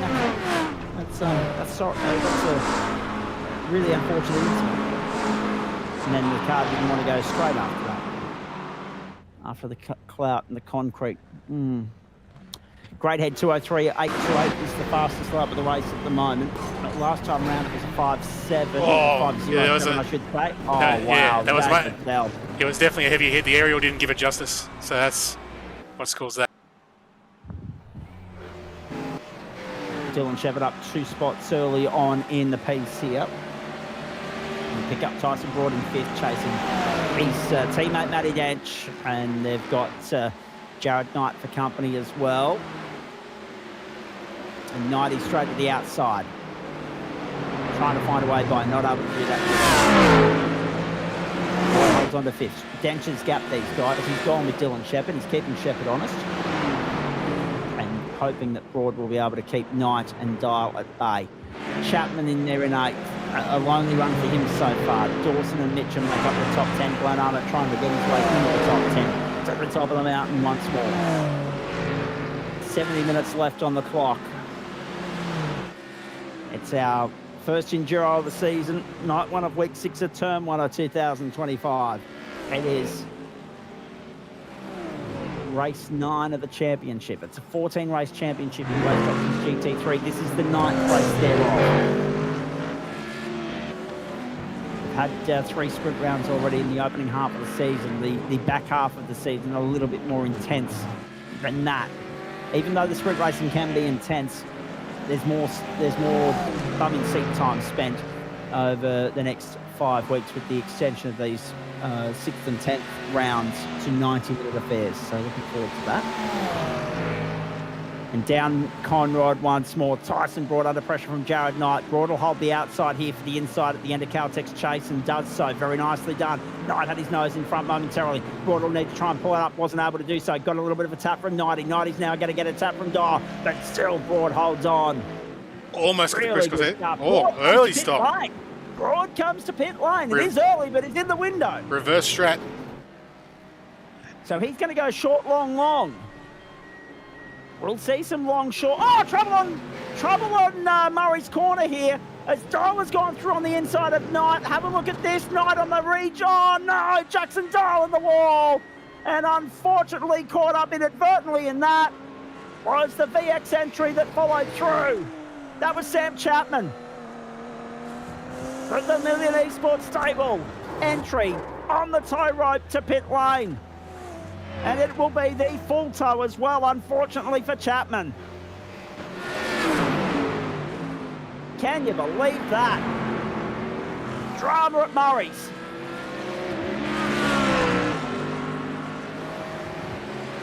Drama at Murray's. We caught that out of the corner of our eye on the left-hand side there. And that is a very, very costly moment for both Sam Chapman and Jackson Dyle. Dyle's parked up, he's done. Exit stage right. Joins Alex Wilson in retirement. Dave Riddell continues on. And look at this! Richard King on the inside to 14th at the cutting. Wowee! Got by Harry Lawrence. Got by John Wright. See? Oh, wow. It was Kingy on right, so Kingy showing the series sponsor that he wants to get through. Jeez. Jacko Dyle apologising to Chapo in the comment thread. Disaster for both those two men. Wowee. Chapman gets back out there and does so after 1:15 on the lane. It's a long ride back for the rest of the night. And Jacko admitting that he was very angry with himself for the incident with Jared Knight and all of that. Oh dear. It's all hell has broken loose here. All hell has broken loose. What about that ambitious move from Richard King? It paid off. He got by Wright. Wright loses out, drops another spot now at the hands of Eli Donaldson. Donaldson up 20 spots at the opening stint, goes to 16. Lawrence took the opportunity when King got by Wright to capitalise on that. 2 spots gained for Richard King and Harry Lawrence, but now Lawrence drives to pit lane. He's on the reverse strat too. So John Wright lost 3 spots effectively on that lap alone. Gets one of them back now, but still has to stop in the opening stint. So we're now up to 4 retirements. Wilson, Dyle, Snadden and Green. So HCS, Whiskey Business Orbit drop there and Full Send, all having a rough night so far. Hayden Luthway. Yep, I got no words for it either, mate, don't worry. No words. Now down on the inside, Blacklock on the comeback trail after being caught up in the early race incident. Remembering that he's got an extra invoice to pay here with Thomas Foster and also Cam Culverwell. So, I mean, the only thing that works for Chapo there is that he can now run the reverse strat as well. There's a few drivers that don't have that luxury, but Chapo certainly does. To the top of the mountain once more. Greathead, Rayhana, Shepherd, Dench, Knight, Dawson, Mitchum, then to Arnott, then Fung Wong, then Swan. They're the top 10. Wood is 11th. Ludwig Swan at the moment has a Porsche in the top 10, but that's not on corrected order. The field has not yet been cleansed. Here's Brad Coates getting the hurry up from Tyson Broad. Down the inside, Coates had to sacrifice himself. Broad forces his way through. At the end of lap 10, he stopped. We're on lap 12. Coates hasn't stopped yet. He's not in this race. Now he's under pressure, immediate pressure from Dylan Walker. Riding on board with Walker. Oh boy. Take a breath, everybody. Holy cow, it's been a hectic 25 minutes so far at the mountain. How sweet does the sound of Dylan Walker's Mustang sound? Eli Donaldson to pit lane after all those shenanigans with King and Wright. And also, of course, the Audi of Harry Lawrence. They all going to be immersed in that fight a little bit later on, I would think. But right now, they're dividing and conquered. They're split apart by alternate pit strategies and differing gameplay here. There is some flexibility, Adam, because of the way the fuel tanks have been set, and because a full run is 35 minutes and a short run is 20. There is some manoeuvrability available with regards to how you play your strategy tonight. It's not as straight down the middle as some of our 60-minute races would be. 60 minutes still have also a strategy as well. But yeah, so the fact that the fuel doesn't quite get you to halfway at full burn, but in theory you might have been able to save. But because of the two stop minimum, then that means that the flexibility opens up. So you got almost a whole 30 to 40 minute window of strategy available to you. So you can just pick and choose where you want to pit, get your two stops done, and just hope the traffic doesn't become a factor.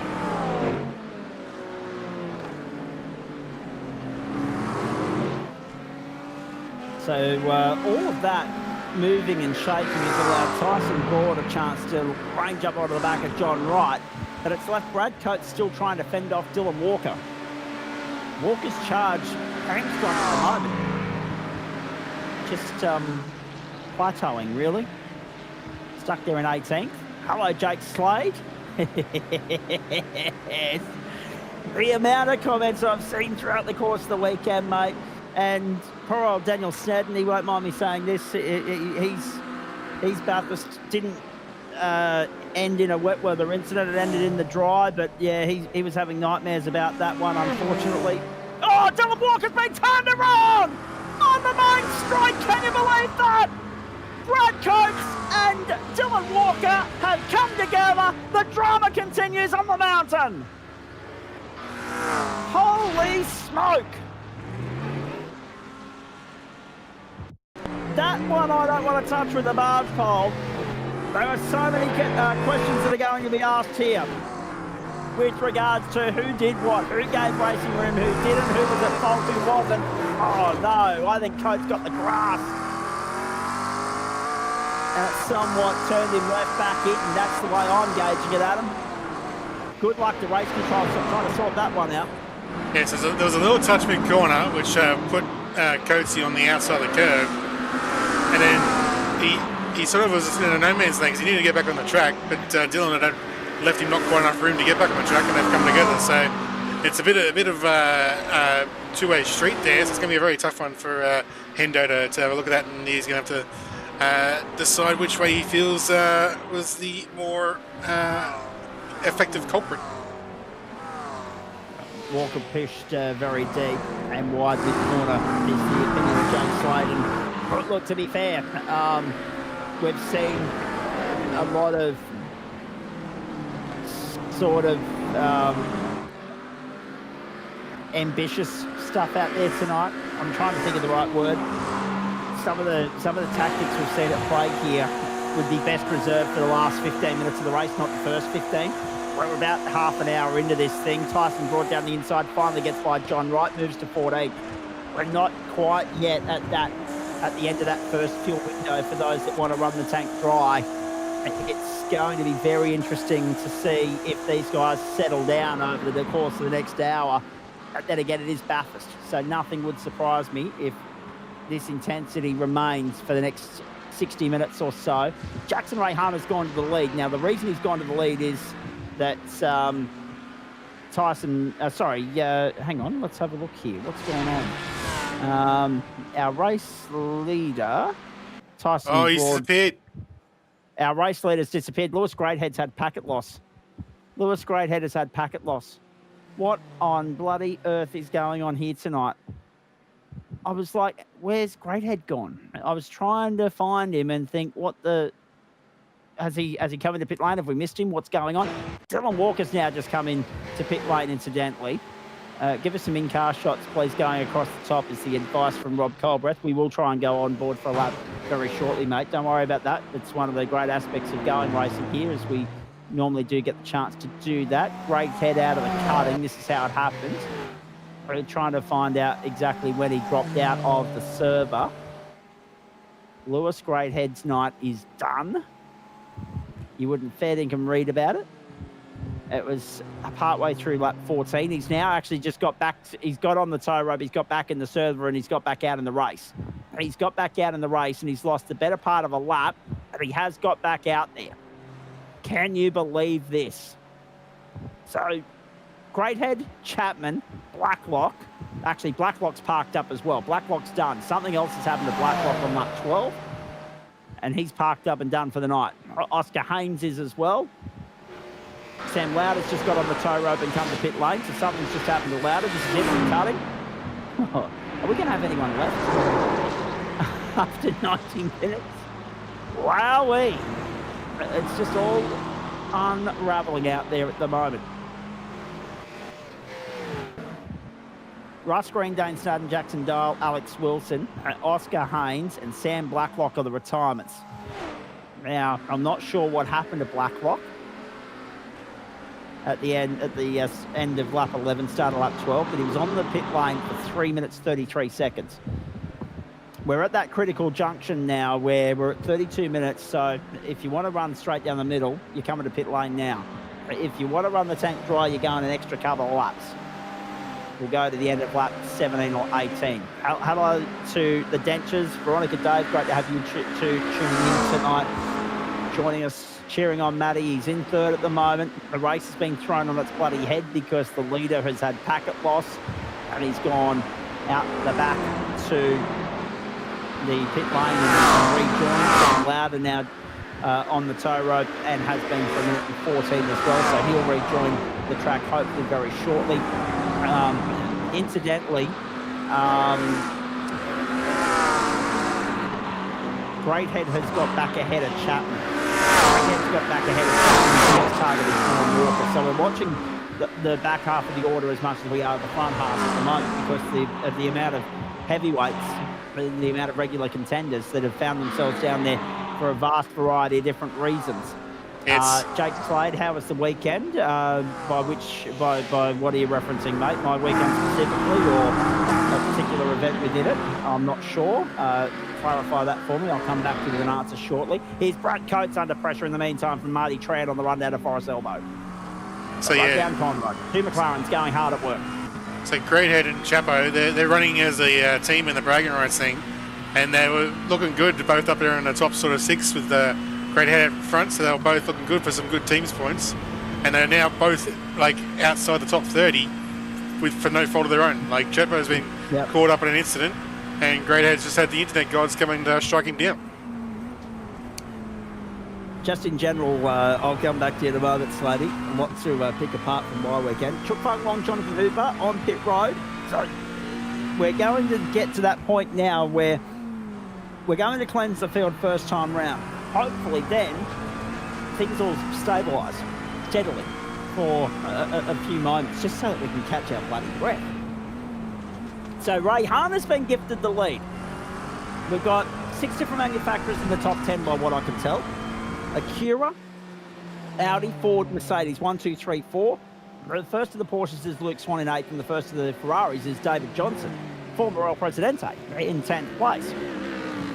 Then you've got the first of the Corvettes, John Wright, 13th, the only one, I think. First of the McLaren, Sebastian Prostimo, 14th, and first of the Bibbers, David Christensen, 17th. But again, we stress that only one car in the top 20 has stopped yet. That's Tyson Broad. That was lap 10, so he's on the reverse track. Thomas Foster stopped on lap 1, so he's probably not going to factor in the equation here. So everyone down to Sean Bonici's bar. Thomas Foster and Tyson Broad is yet to stop. Bonici's running 22nd, so that's 20 cars that are due on pit lane any tick of the clock that are still in that two-stop strategy window, and Thomas Foster's due an extra invoice because of getting involved in that lap 1 incident out of Griffin's Bend. Brad Coates holding on to 15th at the moment. So Rayhana leads Shepherd 4 seconds. Dench happy to just follow at the moment in that slipstream toe. To the end of lap 17 we go. Lap 18, and now I would imagine a critical lap number has been reached here, Adam Lavis. This is lap 18. We've gone beyond that 35-minute threshold that we're talking about. Brad Coates, 15. Hold on to it. Yeah, be within the next 2 laps will be the maximum number, I would assume. Marty Tran to the inside. Pulls out of it. Out of the chase they go once more. Now, going back to Slady's comment, the word you're looking for to summarise it in short term is long. Very, very long. We started here Friday night with the Le Mans Hypercars from Silverstone. We got out of that. We had a few hours sleep. We got up. I did a 17-hour day here in this home office of mine, little man cave on Saturday, because I did 4 hours of radio for West Bromma Sport, and then I did 12 hours with my colleagues over in the West at carco.com.au Raceway. They've got me chiming in remotely at the moment using some new technology that they're trialling, helping out with the on-track commentators during the live stream, which is a work in progress, but it's been good fun so far. It's been nice to be a part of. They've got me signed on for rounds 3, 4, 5 and 6 of that coming up later in the year. I missed round 2 due to family commitments down south. So therefore you could understand that Sunday was very unproductive. I didn't get to sleep until about 3 a.m. Eastern Daylight Time on Sunday morning, and then I didn't really need an alarm set, but I had one set anyway, just because I thought if I don't get up, I won't sleep Sunday night either. And there's a 10-second penalty coming the way of Jaden Wilcox in the Pro-Am split as well, so there's a bit of news filtering through from that second split for you. But yeah, 2-hour phone call with one friend, 2-hour FaceTime with another. Certainly consumed a fair bit of time yesterday, but it was nice to switch off and have a day off motorsport. And today, the usual ritual of shopping and getting ready for this as well. So it's been a busy few days. Good fun. Good on you, mate. Thank you. Here is Dylan Shepherd. The first of the leaders to pull to pit lane does so at the end of lap 18. Now the question is, does he fuel long? Does he fuel short? And if he fuels short, we know that he's running to that alternate strategy for the back half of the race. We know to expect him in somewhere around that hour mark. If he fuels long, then he's basically giving himself some leverage there to play with, giving himself some flexibility as to when he wants to jump on in and say g'day to the mechanics and the crew chief once more. Yep. In the meantime, here's Richard Mitchum coming out of Griffin's. Adam. The other thing that can be a positive for these guys if they play it right is with the extended fuel tank. They now don't have that issue with the slightly smaller fuel tank we run in the 60-minute race of it not quite covering the 4 tyres. So they can cover 4 tyres now, but the thing is, theoretically, you're not going to be able to cover 4 tyres in both stops. So you're either going to take 4 tyres at one and 2 at another, or you're going to try and work out the math and take enough fuel in the first stop to cover tyres, but then still you have enough fuel to take in the next one to take tyres again. So there could be some tyre games at play here later in the race. Okay, and keep an eye on that. And it's interesting because we never used to worry too much about talking about tyres in GT3, but in recent years, of course, iRacing have made some adjustments so that tyre wear does become part of the narrative here, and it's been a talking point at various different stages throughout the course of the last few seasons. In comes Jackson Rayhana. Yeah, so with tyre model current GT3s, you can double stint them if you're nice to them. But if you scrub them and you're a bit aggressive, or you get some mock-ups here and there, you'll know about tyre wear at the end of your first stint. So you just got to be careful with it. Denchi's playing on. Rayhana, Knight, Dawson, Mitchum and Arnott have all come in. Sorry, folks, I lost my timing screen there for a few seconds. Let's come back to me. Mitchum, Arnott, Swan, all in as well. So this is the critical lap for 6 of the top 7. Dench being the exception, no surprise. Nick Wood, David Johnson also coming in. I would expect John Wright, Sebastian Prostimo, Brad Coates, David Christensen, Daniel Piper and Vinny Newen to follow. And so too Sean Benici. But what was interesting, Adam, is that Dylan Shepherd's stop was only 23.25. Yeah, he's doing what I said. He's worked out the math to try and just cover the tyres only, which then puts pressure on Denchi because he can't really go much lower than that without taking less than 4 tyres. Yeah. So Rayhana's 27.7, so too Jared Knight. Daniel Piper stayed out. That's important to note. Tyson Broad's on a different strategy. We know that. Dylan Shepherd's come out ahead of Rayhana. So Shepherd has leapfrogged the pack, but he's got 4 seconds to make up on the second stop, we believe. And Jake Slade chiming in as well. He's enjoying keeping our YouTube comment counter ticking over. Hot track amplifiers to wear massively, but could definitely nurse them like a hot blonde and stretch them the whole run. Oh, I like it. Very good.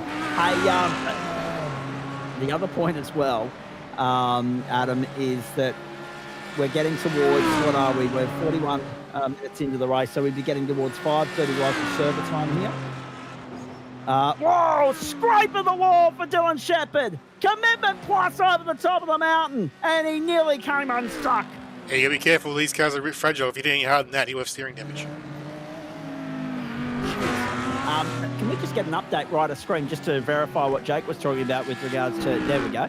39 degrees still the track temp and 30 still the ambient. It's a hot February Monday at Mount Panorama. We will be heading towards sunset conditions, folks. Not quite sunset because this is New South Wales and they observe that progressive and civilised concept known as daylight saving. But there will be a twilight feel certainly about the tail end of this race. Matty Dench to pit lane. The Dench mark is on pit road. It's also Tyson Broad's also leading because of that short stop he had earlier, so that reverse straight has knocked him to the front of the field. He'll be due in about 15 minutes' time, I'd imagine. But then he'll be done for the race, and then he's just going to make sure he keeps it clean for the rest. All right, so where's Denchi going to fold out here? On the move.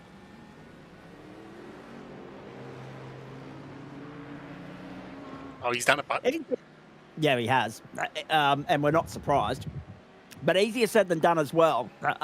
Sorry, I just had a frog in the throat that I had to try and clear whilst you were talking there, Adam. Thomas Foster, Daniel Piper also into pit lane at the end of this 20th lap. And Dylan Shepherd has come out behind Matty Dench. Dench has come out only second on the board. So is the unknown entity here because we're going to have to monitor his margins to the rest of the pack after his second transit of the lane and try and do the mathematics around that. To see where he's going to factor into the equation once we're done. Frustrating night, Thomas Foster pit lane at the end of his second stint effectively. Daniel Piper and Cam Culverwell coming to pit lane now. Cam Culverwell off straight after being caught up in that lap 1 incident with Foster as well. The retirement list, Blacklock, Haynes, Wilson, Dahl, Snadden and Green. We've got Ruddle and Lauder back, both back out there, 1 lap down. Benici is the last of those running currently on the lead lap, and he's now just displaced Cam Culverwell. Culverwell down 25 spots on where he started. Daniel Kirby and Troppy Sims Sport is in 28 plus 5. Sam Chapman, after getting caught up in that incident, is back in 29th place. Lewis Greathead has recovered in 24th, but we know that he'll have at least 1, possibly 2 stops still to come. Actually, well, no, 14. So after getting on the tow rope after the packet loss issue, so he should be able to get home on 1 more stop. And Brad Coates has slotted out back in 23rd position behind Daniel Piper now, and they've got Greathead closing in. Greathead still has the fastest lap of the race, 2:03.828. Tyson Broad leads by 1 second, and Matty Dench. Dylan Shepherd has 0.6 on Jackson Rayhana. Shepherd and Dench have short fuel. Broad's off strategy. Rayhana's on long fuel, so too has Knight. Mitchum and Arnott have gone short. Mesamo Simon Mesmo also off strut here. He was in the pit lane at the end of Eli Donaldson, pulling it up just at the end of Conrod. Mesmo back now to pit lane because he was in at the end of lap 3 for some unknown reason, and 45 minutes is going to be too far away to go on his second stint. So Mesmo off strut as well, adding to the tales of the walking wounded out there this evening. Half race distance has come and gone, folks. We're on lap 22, 45 minutes gone, 45 to go. Mount Panorama on a Monday night in front of a healthy crowd there, courtesy of the iRacing setup, which is good to see. And here's Eli Donaldson moving to 14th, maybe to 13th. On the inside at the end of Mountain Straight. Can he get the job done? The sides draft working. A treat. And Donaldson to 13th on the inside of Harry Lawrence and Richard King in behind them. These guys were on track, arguing over the same piece of real estate earlier. That looks like they're about to resume that duel. And David Johnson latching over the back of the battle pack as well. So what you've got here is 4 different manufacturers on show. You've got the McLaren, the Ferrari at the back, the Acura, and the Audi following the McLaren across the top of the mountain. McLaren, Audi, Acura, Ferrari, 1, 2, 3, 4, 5, and they are all trying to reel in Jonathan Hooper, who's 3 seconds up the road. Just going over the crest down into the S's and Dipper right now. So yeah, it's, wow, there's a lot going on out there. We have not had a lull patch in this race yet, Adam Lavis, and we normally get one. But credit to everybody out there, and all and sundry, credit where it's due to the organisers and also the competitors, the fact that we are having one hell of a night here on the platforms of the GSRC, where there's just everywhere you look, to the point where we even need to go and replay a defining moment for you to show you that Matty Dench has now taken the outright race lead for the time being and is disappearing. He's got Tyson Broad covered off. Broad will be due on pit lane in about 8 minutes' time. Shepherd and Rayhana are in behind trying to go with Shepherd, with Broad, I should say. Jared Knight is another 8.5 seconds back, but he's gone the long fuel as opposed to everybody around him. Mitchum and Arnott and Swan to a certain point. Here's Cam Culverwell, another moment at the top of the mountain. When it's not your night, Cam. Oh, Wooshka. Yep, she'll be crabbing all the way to pit lane and all the way to retirement. Yeah, so there's definitely a fault in that curve up there with the mesh. It's one of the biggest spots in this track. It'd be great to get a bit of a rescan or a touch up. 100%. Oh, jeez. You got to be so careful how you ride that curve. And now up to the end of Mountain Straight and hung out to dry as Eli Donaldson. He's going to lose 2 spots there. Donaldson drops back to 15th. Done. Harry Lawrence goes to 13th. Richard King to 14th. Remember, they were side by side coming up through the cutting earlier with John Wright. In fact, he's dropped to 20th. 28.35 seconds. Cover the wall. That's Dylan Shepherd. The man that was running third outright. Done. Off the circuit, in trouble, trying to get out of there in one piece. What has happened here, please? Down the inside, he tried to make the move. No. Oh, shocking form, shocking luck. Surely too early in the piece to be making ambitious moves like that. And Shepherd drops back to 7th. Costly mistake on the entry to Conrod. Oh boy.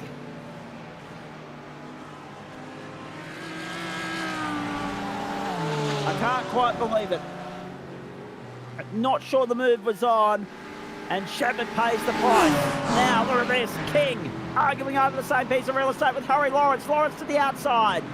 Tucks back in. King will go to 13th for the moment.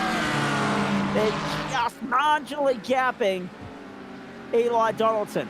And also, more to the point, David Johnson. Back to the main straight. Dench's lead is now 2 seconds from Rayhana and Broad. I'm just trying to... it was Broad that Shepherd was trying to get past, was it not? It was. Yep. And probably more to the point because... Whoa! Wide Harry Lawrence at Hell Corner. Got away with it. Drop time though. Drop spots. Tucks in behind David Johnson. Richard King is laughing. He's off to the races, a second up the road from this lot now. So yeah, maybe it was a little bit of impatience on Shepard's part because he knew Board was off strategy, he wanted to try and, hurry the game along a little bit. Shepard's off the road again. It's a big one. Trouble at the top of the mountain. 2 cars written off. Oh no! It's gone up in flames. It's all ended horribly, going down into the S's and the Dipper. And that is the stricken car of Alan Dawson. They're going nowhere but the back of the garage. Shepard's night is done in spectacular fashion. Culverwell's been back on pit lane for 3.5 as well. The casualty count mounts at Mount Panorama.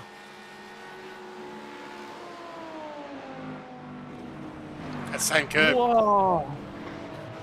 And vicious re-entry. Nothing he could do. Alan Dawson, a complete and utter innocent bystander in that. Shepard, helpless, because he was a passenger at that point.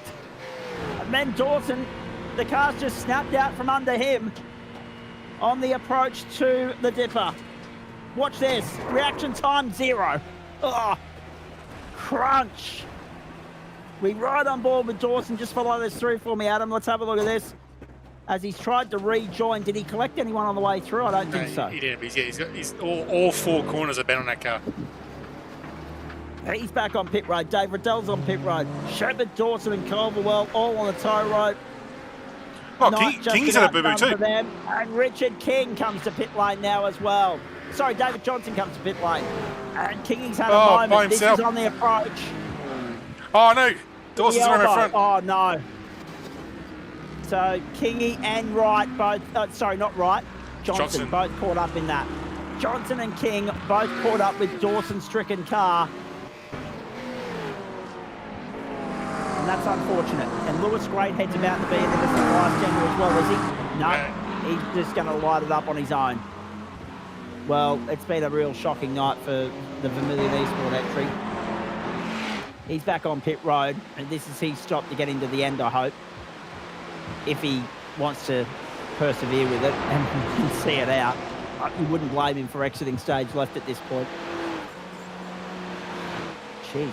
52 minutes gone, and it's hard to keep tabs of it. It's hard to make sense of it. It's one of those nights. This is just extraordinary.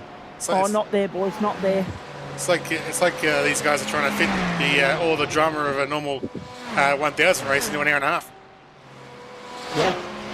And look, I'm all for that, but let me go back and cover off a couple of things. I think it was Jake Slade that started us off with the comments about the iRacing officials over the weekend, and Harry Lawrence now at the elbow is about to add to the casualty tally.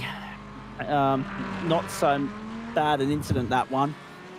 He's given the front end a scrape rejoining and the back end a clout. And Daniel Kirby as well. Oh, he got the curb. Tyson Broad to pit lane. This is his critical lap. This is Daniel's debut too. He just joined the club today. Great to have him on board. Here comes Harry Lawrence right now.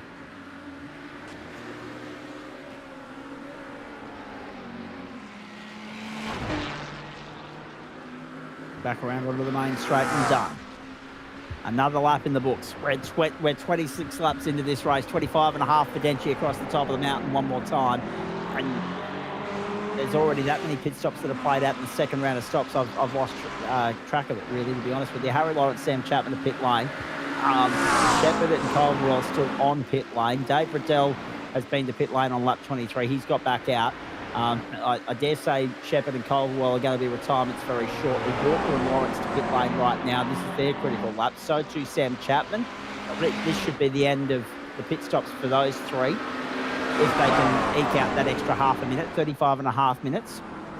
They will want to be getting 18 laps out of this stint. 205, 204 seems to be the high 204, low 205 seems to be the steady lap rate pace at the moment. And holy moly. Tyson Broad, after his 2 stops, has come back out in 11th, by the way. That's not a bad effort. That is solid. Greathead is pushing on, despite 2 incidents. He's good to run to the end, I think. He's a minute and 54 down. He'll be hoping not to drop a lap here. Dench, Ray Harner, Knight, Mitchum, Arnott, Swan, Fung Long, Wood, Cooper, and Donaldson. Acura, Ford, Audi, Mercedes and Porsche. All represented in the top 5. The only Audi that was in any sort of contention was Dylan Shepherd. He's done. That car has been on the pit lane for 5 minutes now. And Cam Culverwell for 8.5. Did Alan Dawson get back out there? Yes, he did after 2 minutes on pit lane. Harry Lawrence has just had another off-track skirmish. He rejoins. He's running 24th at the moment. Make it 25th as Richard King goes on by. And there is Eli Donaldson, who's made his way into 10th now. So let's go through who's still got to stop a second time. Everyone down to Eli Donaldson. So that's 1 through 10, plus Tran in 13th, Prostimo Wright 14th, 15th, Piper 16th, then Coates, Christensen 17th, 18th. Simon Mesmo, there's an asterisk next to him because I don't think he's going to have to. He's going to get home on 2 stops. I think he's got to make a 3rd. Daniel Kirby's coming to pit lane now. That'll be his last stop. Vinnie Nguyen yet to stop. David Johnson has stopped. Sean Benici hasn't. And everybody else beyond that has stopped the second time, with the exception of Sam Lauder, who is a lap down, so he's not in contention anyway. Chevin and Culverwell, if they rejoin the race now, it's their own prerogative, but they're out of contention. They could make it through again.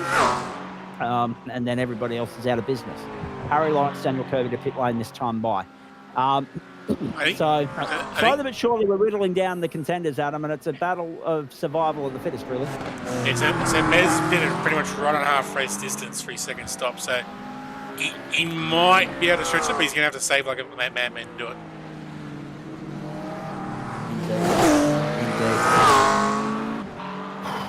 Indeed. Jeez. It's all happened at a rapid rate tonight. Somebody made the comment about the rain in the iRacing officials over the weekend, and that it's giving them PTSD. And I was halfway through making the point. I mean, I get it. We've had an infatuation, if you like, with the Tempest weather system since it launched on the platforms last year. It's been a great addition. Are they overdoing it? Well, I'll let the powers that be decide that. But at the end of the day, it is a challenge, and you've got to drive to the conditions. I get that they've got to fine-tune the Tempest weather system so that it's not a deluge every time it tips down.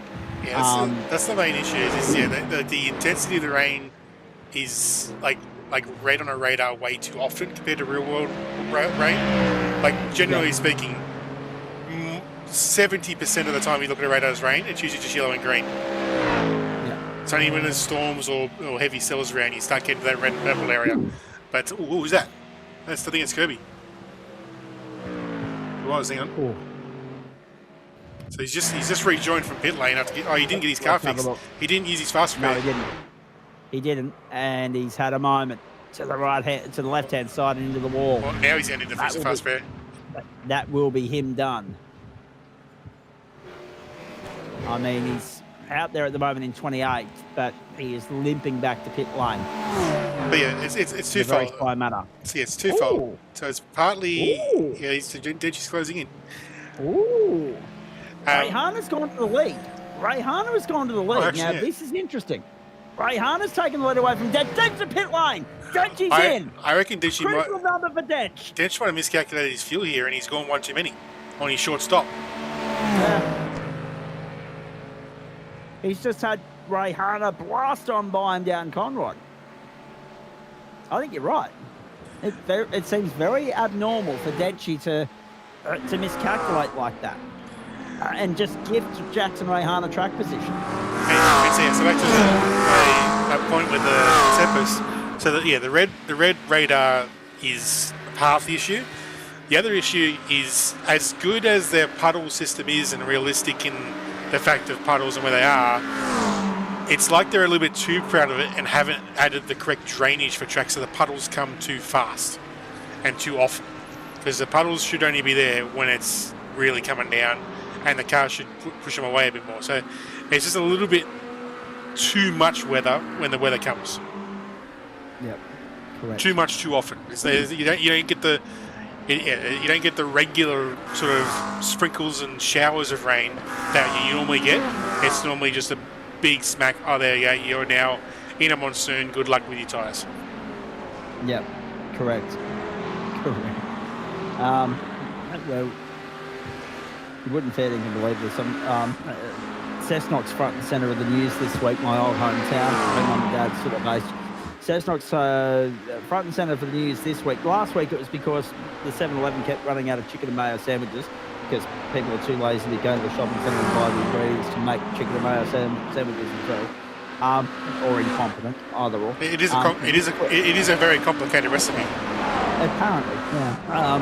You know, what do you need? Butter, chicken, mayo, and bread. You don't even need butter. No, that's right. Some people don't have it. I mean, if you want a little bit of lettuce, go your hardest.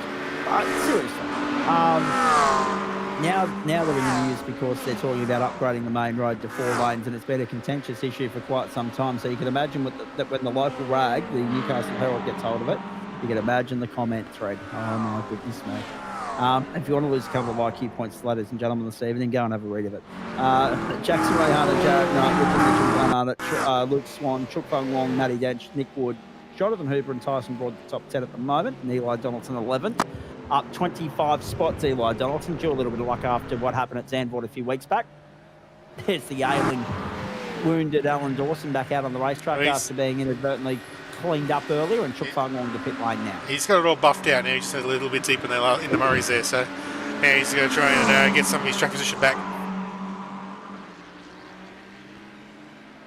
It's all happening. Fung Wong and Hoover to pit lane. Tyson Broad coming through. Remember, he's off straight to everybody else. The only man ahead of him that stopped twice is Matty Dench. That's not surprising. Dench, wow. So Dench's first stop was short, right? But his second stop was even shorter. 15.48 seconds for Matt Dench. Wowee. If he can make it home with that short of fuel, I'm impressed. I'm very impressed. Be interesting to see what the other fuel times are. 16.25 for Chook Fung Wong. It is the Dench mark though, so should we be surprised? Probably not. But Jackson Ray Hunter, it's a 32-second transit here plus station time, and Ray Hunter is 34.3 seconds ahead of Dench. But just let that sink in for a second. There's not much in this at all. Now, there are, on the right-hand side of your screen, folks, there are the pit stop times and the stint lengths, driver by driver. And there's a comment coming through from Revolutionary Racing that we'll have a look behind that. Come on, Brad, reel them in. Brad Coates, of course. Sitting there in 15th at the moment. Some big numbers on our totem pole with regards to positions gained and lost tonight. We'll run through them for you shortly. Way Piper, 2 wheels on the grass coming across McPhillamy and Skyline. Brad's having a great run. Good to see him up in the pro split, making waves. The retirement list now includes Harry Lawrence, Dylan Shepherd and Cam Caldwell. They're all parked up. So 1, 2, 3, 4, 5, 6, 7, 8, 9 retirements so far. 30 cars still running. We've lost 25% of the field. In comes Daniel Kirby now with that looking wounded Ferrari. I think Coates's found his running mate in here, because like he was a bit upset with himself after he got his pit lane penalty road at Atlanta, because he sort of focused on that a bit, thought the promotion was too early, and I explained to him, mate, like, you were racing Piper, you were faster than Piper, and he got 10th, so you could have got top 10 on debut. And yeah, here we are, back again, right beside Piper again, so it looks like he's found his running buddy for the pro split. Indeed he has. But we all need that, don't we? I mean, we were only talking on Thursday night about we think inadvertently your running mates become Sam Chapman, because every time you're on the racetrack together you seem to stumble across one another. Well, yeah, he seems to, like, in some series, like a series where he's qualifying well, he's usually at the front, that's fine. But it's the other series where he qualifies poorly, and he slowly works his way, then starts get a bit faster towards the end of the race when we sort of meet up. Indeed. Now, we're on board with Brad Coates. Just ahead of him, Daniel Piper. Ahead of him, John Wright. Sebastian Prostimo and Martin Tran for the Atomic Racing Community just ahead of that too. Yeah, way to end the night. Yeah, exactly. Brought out a sequence, lets Dench pass, then turns in on me at the apex. Move was on. Worked on Dench. Poor form from the best team in Oz sim racing. Yeah. So that's well, that's an admission from Dylan Shepherd that all but dropped there are the benchmark at the moment. But yeah, hard to deny that there might have been some gamesmanship involved in that. As I said, it didn't look good from our angle. But then again, we didn't get a great look at it. And to be fair, whether the move was on or not, I'll let race control be the judge of that one. But the one thing that I looked at, Adam Lavis, and I said it in the call, is that it's a bit high risk considering that Ford was out of sequence off strategy. Well, yeah, the one thing... and the other thing was, if he got a good enough run, he might have been able to have a look down here at Conrod, where it's at the end of Conrod, where it's a little bit safer. Well, the one thing that concerns me about that statement is the phrase "the move was on" has not had good backing in the past. Yeah, true. Donaldson and Foster to pit lane in the meantime, by the way, mate. So the Anthropic Sim Sport stable on pit lane. Donaldson for his last stop. Foster, of course, has already been in twice already, so they're going to drop back down the order now, those two. Foster was in on lap 1, so it's been an okay recovery. In a matter of speaking. Still a lot to play out here. We're on lap 32. It's 67 minutes into the race. So next time by the line, it should be about 12 to go, which will get us to 44. Although that being said, there's still another pit stop to factor into that. So Denchi will be the indicator here. It might only be a 43 lap race tonight, folks. But time will tell. Temperature's gone. Well, the temperature doesn't bode well for those Hollywood numbers at the qualifying. We're in the 2s in qualifying. We've barely seen the 3s in this race. There are a couple of 3s that have been posted, but for the most part, it's been low to mid to high 4s and consistent 5s. So the pace has gone out of the racetrack. 35 degrees the ambient still, 35 the track temperature, 30 degrees the ambient, and we're past 6 o'clock in the evening server time. Clock moving twice as fast as in the real world, but it's still daylight. Hello to our friends in Queensland on that note. It's been a contentious issue tonight because poor old Nick Fodiatis, among other people, compromised by work schedules being out of whack because they run on local time. Rabbit is inverted commas going as we say that. They run on local time. But the sim racing runs to AEDT, as it rightly should. So the poor blokes in Queensland, they get a late finish, they get a traffic delay, they get a crash or whatever. They're screwed. Again, adding to the stupidity and moronic nature of what people at this stage who would love nothing more than some sort of consistency put themselves through at this time of the year, or have to suffer through it this time of the year. Jackson Rayhana, Jared Knight, Richard Mitchum, Glenn Arnott and Luke Swan, the top 5. Matty Dench is 6th, the best placed of those two has stopped twice. He's 34 seconds away from Jackson Rayhana. That margin holding steady at the moment. So this is on for an out-and-out fight between Rayhana and Dench as far as I'm concerned. And Tyson Broad's just a little bit too far back on that reverse track. And so the ARC boys here, they've ditched the teal paint, kept the orange and white, gone for like a HRT kangaroo style livery. So very creative by the boys.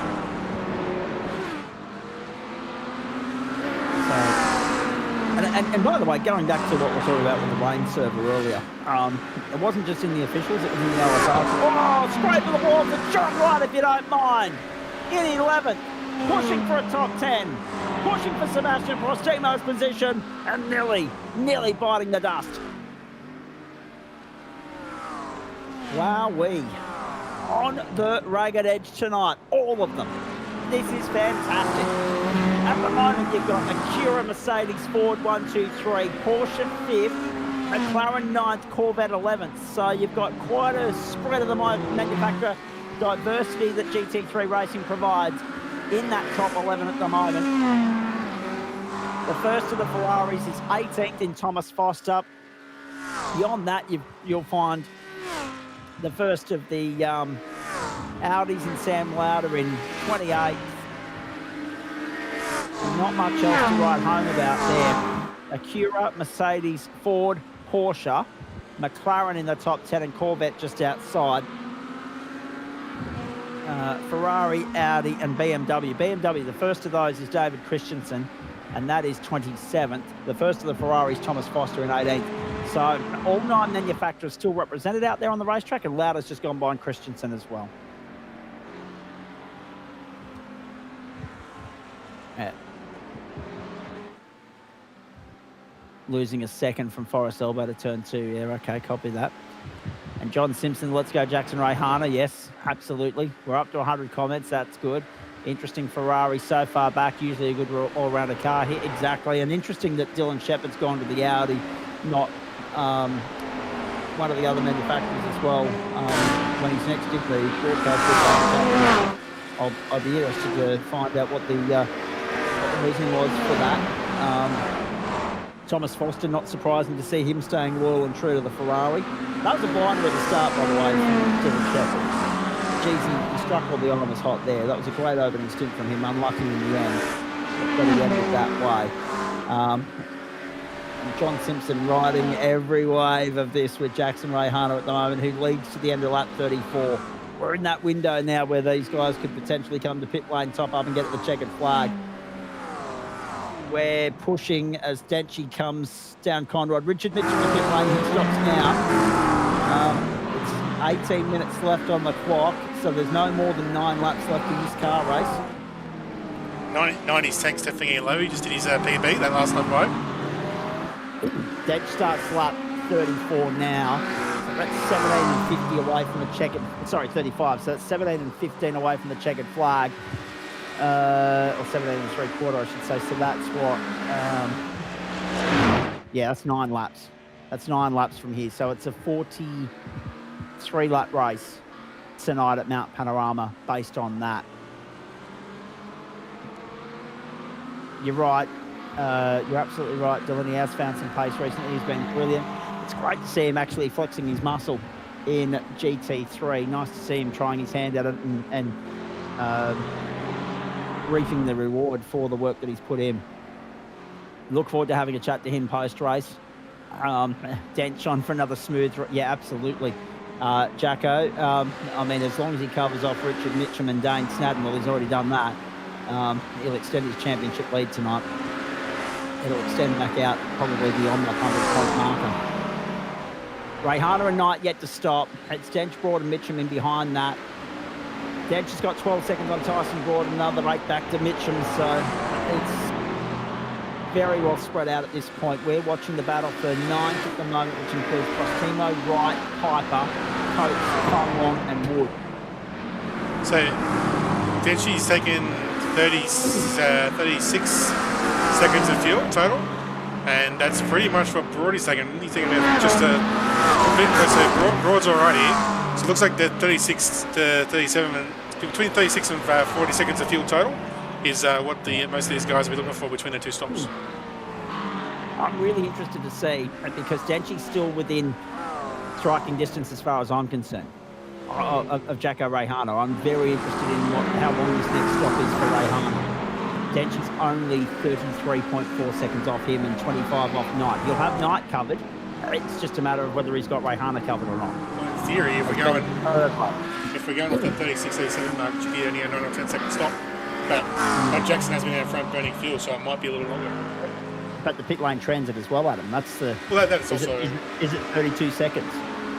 It's about 25 to 30 seconds, but then you got to minus the time it goes down around. So you usually lose. I think the delta's around 25 seconds plus your stop time, I believe. Because I know they normally talk about pit lane transit, but it varies circuit to circuit depending upon the length of the pit lane and the pit lane speed and other things. Tran, Prostimo and Piper to pit lane, the three McLarens in at the end of lap 35, I should say. We're on to lap 36 now. This is the run home to the checkered flag for you, folks. Quarter of an hour left. Hope you've enjoyed Race Options GT night on the platforms of the Gentleman Sim Racing Club. 7 past 10 Eastern Daylight Time. The checkered flag in sight and the post-race show to follow. Looking forward to having a chat to whoever wants to pop in and say good day to us here. We'll have the results from the AM split, the Pro-Am split as well. This battle for 9th is on in earnest. This is Brad Coates and Chuk Fung Wong. This is the closest battle on the racetrack right now, as the Ferraris move up to 15th and 16th at the expense of Tran, Prostimo and Piper going to pit lane. So a huge eclectic mix of different manufacturers in the top 15 tonight. Fair, Chuck's flying under the radar here. He started around the 15th, 16th mark, so we haven't really noticed him too much, and he's fighting for a top 10 here, so he's doing an excellent job of keeping his nose clean and going for a good result. Jared Knight to pit lane. Knight is on pit road, so let's keep an eye on that. Dent will come and go very quickly, but then it's all eyes on Jackson Rayhana, who we haven't actually touched base with or checked in with for quite a while. There's the run across the top. Oh, Coatsy didn't get a clean run across the top. That might compromise the run down through the dipper and on the run towards the elbow. And that might just allow Chuk Fung Wong to have a little bit of a sniff down Conrad. Simon Massimo in the wall. And not for the first time tonight, he's found himself in trouble. Oh, Oh no! Eli Donaldson wide coming across the top. And he's not done as well. Wowee! it's the second time Eli's been squashed. The drama continues. Oh! Well, you can't blame Simon. He was off the track. I don't know whether Eli was taking evasive action or just royal mucked up the corner. But whatever it is, he's done. And as for Simon Massimo, he has been able to limp on, but he's in 21st position now. Here we go. Chuk Fung Wong to the inside. Coates is in the grass. Chuk Fung Wong goes to 9th. Fung Wong moves up to 9th. Brad Coates slips back to 10th. And here comes the Mustang of Nick Wood as well. The closing stages providing a few more stings in the tail and nails in the coffin. Rayhana yet to stop. 33 seconds down the road. Has Rayhana done enough to cover off Dench right now? In he comes. All eyes on pit road. All eyes on Matty Dench. All eyes on Jackson Rayhana. Here comes Dench. So I think with Coates's situation here, he still needs to stop again. And I think his strategy of staying out with these fast guys around is actually going to hurt him because he's losing time as they try to get past him. So he probably would have been, once those fast guys got in his tail, just peeling off, probably would have been the smarter play there. John Wright also has to stop again too, Adam. Good pick up from you. Sean Benici also due to stop one more time. Jackson Rayhana's on pit road. Jackson Rayhana's in his box. Jackson Rayhana's still taking fuel. He's on the move. 10.6 the stop. He'll come out well ahead of Matty Dench. It's Rayhana's race to lose. The Acura is 5 seconds to the good. And does this come back to what Adam Lavis picked up on earlier? That Dench may have gone one lap too long on that undercut strap. Nick Wood in 11th, looking at the top 10 spot. Brad Coates still to come to pit lane, so effectively he's 10th already. Coates is wide at the chase. And he's gone back to the left-hand side. And Wood is going to go up the outside as Coates will come to pit lane. Coates peels off. In goes Wright as well. Field's about to be cleansed. Rayhana's got this. He's 5 seconds to the good. Acura, all of a sudden, in the last couple of weeks, are forced to be reckoned with in the Waste Options GT3 Championship. Remembering that last week, we had the debut of the round winner, Harrison Lewis. He was 26th at Road Atlanta and threw away a win there. Then got the double last week. Nowhere to be seen this week. But Acura are going to go back-to-back. And in both formats, Adam. Yeah, interesting stuff. So, Kira is one of those, they've been in newer cars and all that conjecture around whether it is over OP. It could be, but it also could be placebo. It's hard to tell. But interesting here. We're running here from Piper to the outside. Yep, they're back at it again, the running buddies. Yep. Piper to the outside, Coach to the inside. Piper's hung out to dry. That'll cost him. Slots back in. Still going to get another chance at it. What's interesting is Thomas Foster from the rear of the field after being caught up in that lap 1 shenanigans has got back to 11th. That's the driver of the night right there from Thomas Foster. He is still 5 seconds off a potential top 10, but who knows what plays out in this last 10 minutes or so. One mistake from anyone ahead of him and that could all change. And this is Martin Tran coming undone. A car that was crabbing out of the cutting. Mesimo, Tran, Donaldson all on pit road at the moment. Lauder and Riddell have got back out there. They were a lap down. In fact, Alan Dawson's about to go a complete lap down, and so too Dylan Walker. And Mesimo, if he can't get to the finish line, he's still past the 75% race distance, but he's outside the points now, so it doesn't matter. The top 25 score points. Sam Lauder, the last of those, so it looks like we could have 25 cars finish, and 3 cars by virtue of the fact that, by virtue of the fact that they crossed or passed the 75% race distance, but they won't score points. Daniel Kirby has got back out there and continues on. David Johnson's driving a stricken wounded Ferrari back to pit lane, and that's him done. He got very unlucky there. Like, his car just disintegrated from that very small touch of wheels. Yeah. That's iRacing doing iRacing things for you. And there's Johnson going to pit lane. That doesn't help out Foster, who's trying to get into the top 10 because that incident happened behind him. Prostimo goes to 12th, Coates to 13th. And then Daniel Piper to 14th and Lewis Greathead in behind them, trying to recover what was a packet loss issue that brought about his demise. Yeah, these three have been battling all race. Now they've got a big problem with both Vermilion guys trying to get their recovery done behind them. And they have also, well, here we go, Coates. Now went for a look and then thought better of it. He's got to worry about Greathead in 15th, trying to see. Greathead could still get 12th. That's the big point. And Chapo could still make his way through as well. They might have to work together. Like I said, now Rayhana leads Stench Knight, Broad, Mitchell, Stone, Farnham, Wood, and Hooper the top 10. The interesting thing to mind is that Alan Dawson's back out there with Dylan Walker. David Johnson's still on pit lane. Riddell is out there with Sam Lauder. They're 24th and 25th. If they can get back to the line before David Johnson exits pit lane, they'll go up to 23rd and 24th. Mesmo, Tran and Donaldson are done. Kirby, if he can limp through here, he'll go up to 26th on the track, and that will give... And David Christensen's parked up. I'm none the wiser as to why. Christensen's parked up and done. So that'll give us 29 cars technically classified and 26 spreading the checkered flag. The way things stand out of 39 starters. An unbelievable attrition rate here tonight. A very chaotic 90 minutes around Mount Panorama. Would we have it any other way? Probably not. At least it was dry though. Seems to be the general consensus from all and sundry. Rayhana by 4.6 to Dench. Knight's 8 seconds back for... Oh, big move down the inside. Greathead couldn't get by. But the entropy entry of Piper was in the grass on the exit of the chase.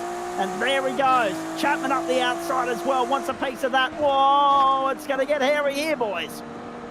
Greathead comes across. These two are teammates. They'll try and work together. Chapman put 2 wheels in the dirt. That'll put pay to his challenge for the moment. Chapman will stay 16th, Piper to 15th, Greathead to 14th, Coates the next target, and Prostimo as well, but they're still arguing over 12th. On the racetrack, can the Vermilion boys salvage something in the next 4 laps here at Mount Panorama?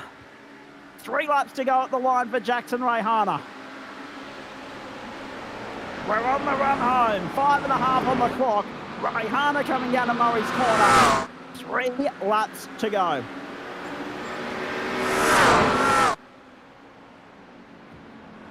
Oh, it's been good fun tonight. Never a dull moment when we go to this place. Same applies to Road Atlanta.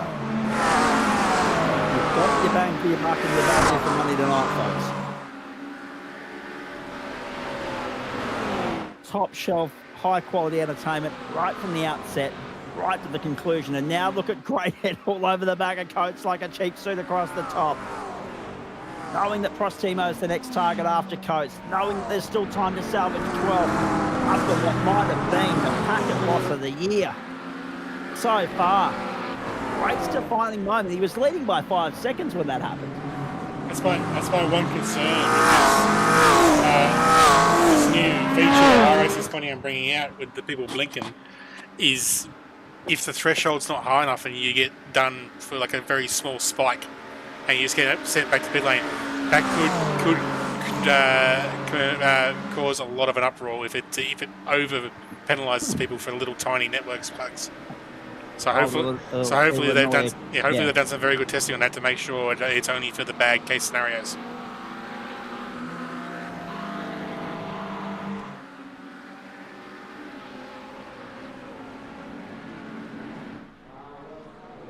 Couple of corners to go, couple of laps to go. Lewis Great Head across the line in 13th. Oh, Bob's going to take advantage here. Prostimo the next target. Piper and Coates all over each other. Piper to the inside. Coates getting hung out to the ripple strip, not holding his own, not forcing the issue. Here comes Chapman. 3 wide up Mountain Straight. With 4 minutes on the clock and 2 laps to go, and Chapo's going to get both of them. Have a look at this. And they're still banging doors. Piper and Coates, neither one of them. Chapo's gone. Neither one of them wanted to give way. Chapo's then running wide and giving all positions back. And Plus then one more in the form of John Wright. Holy cow.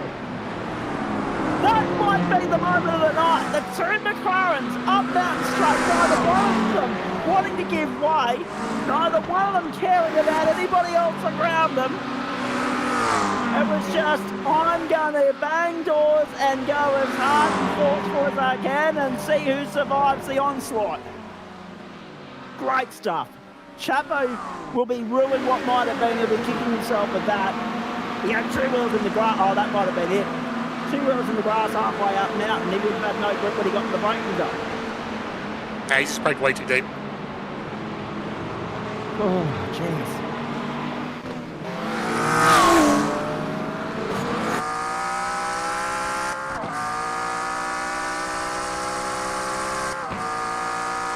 Great stuff. Jackson Rayhana will next time by the line see the white flag. These guys have still got 2 laps to go. Prostimo loses out. Whoa! Not much room. Same applies to Coates and Piper, and this time they do come together. Off the road. John Wright and Sam Chapman up 2 spots. 2/3 of the damage undone by Chapman. And Coates has been left in the chase. So I may have to rephrase my term of running buddies. Wow. It was inevitable. It was eventually bound to happen. They'd been forcing the issue far too long. But it blows up in their face on the approach to the chase. The fastest point of the circuit, the fastest quarter of Australian motorsport. Look at that. Wild ride for Coates. Drops to 17th. John Simpson acknowledging that it might be a little bit of a netcode issue as well. We'll have a look at it later, I'm sure. White flag in the air for Jackson Rayhana. He's got 1 to go. I love this place, and I love Monday Night Motorsport. The offering is just top shelf. It could have been. The drama is extraordinary. It could have been limited. Like as much as iRacing have claimed they've fixed their netcode to a point, it still flares up when wheels are near each other. It seems to amplify its effects.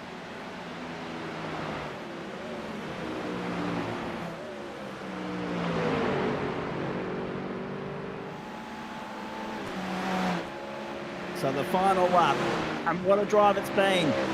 Drench is going to fall short. It's going to be about a 4-second deficit to Jackson Rayhana, who has been brilliant tonight from first until last. I love the symmetry between the 2 liveries in the sense that they're both running purple. But Summit Sim Sport, Triple S, they're going to chalk up one here tonight. What a magnificent performance it's been. Thomas Foster, a great recovery to 11th. The best of the recoveries, in fact, given how it all started. Rayhana, Dench, Knight, Broad, Mitchum, Arnott, Swan. But this guy, what a way to announce his presence on the platforms of the GSRC and Waste Options GT3. Normally, one of the guys we look straight towards when we're talking open wheelers, especially IndyCar. But right now, he's announcing to all and sundry that he's going to be a force to be reckoned with in GT3 racing going forward. What a moment this will be for Jackson Rayhana. Under the bridge for the final time. A clean and smooth run all the way to the checkered flag. 43 laps later, Rayhana victorious in Bathurst. Gets the job done on the mountain. And a victory that was 4 seconds to the good over Matty Dench. A victory that ensures that he joins the growing winners list in this championship, which now stands at 4 in what is the 9th race of the campaign. Dench dominating the opening sequence of the season, but Jackson Rayhana joins the winners list and will be a name to watch going forward in GT3 competition, not just in our platforms either. Second to Dench, third to Knight, fourth to Broad. Mitchum, Arnott and Swan. Fung Wong in for 8th. Nick Wood and Jono Hooper look like they're going to make up the top 10. And John Wright is there in 14th at the moment, looking for 13th. Kingy. Kingy on the final lap. Wow. It all goes up in smoke on the final lap for Richard King. Lewis Greathead has punched out the fastest lap of the night, 2:03.643. Just after 7 o'clock server time, ladies and gentlemen. Have a look at that daylight and stick it up your jumper, Queensland, eh? John Wright in 14th. Chases Sebastian Prostimo to the final corner. Looks to hold off Sam Chapman, will do so. Chapman to the outside, flirting with the grass again. Now the up and under on the run to the line. Can Chapo get him? No. Oh. Wow. Holy cow. That was awesome. As always. Never a dull moment here. And unfortunately, we don't get to go for our post-race shenanigans these days because iRacing have ruined the gravel trap at the end of Conrod. But there's as many stories at the top end of this field as there are at the bottom, ladies and gentlemen. It's 24 minutes past 10 Eastern Daylight Time.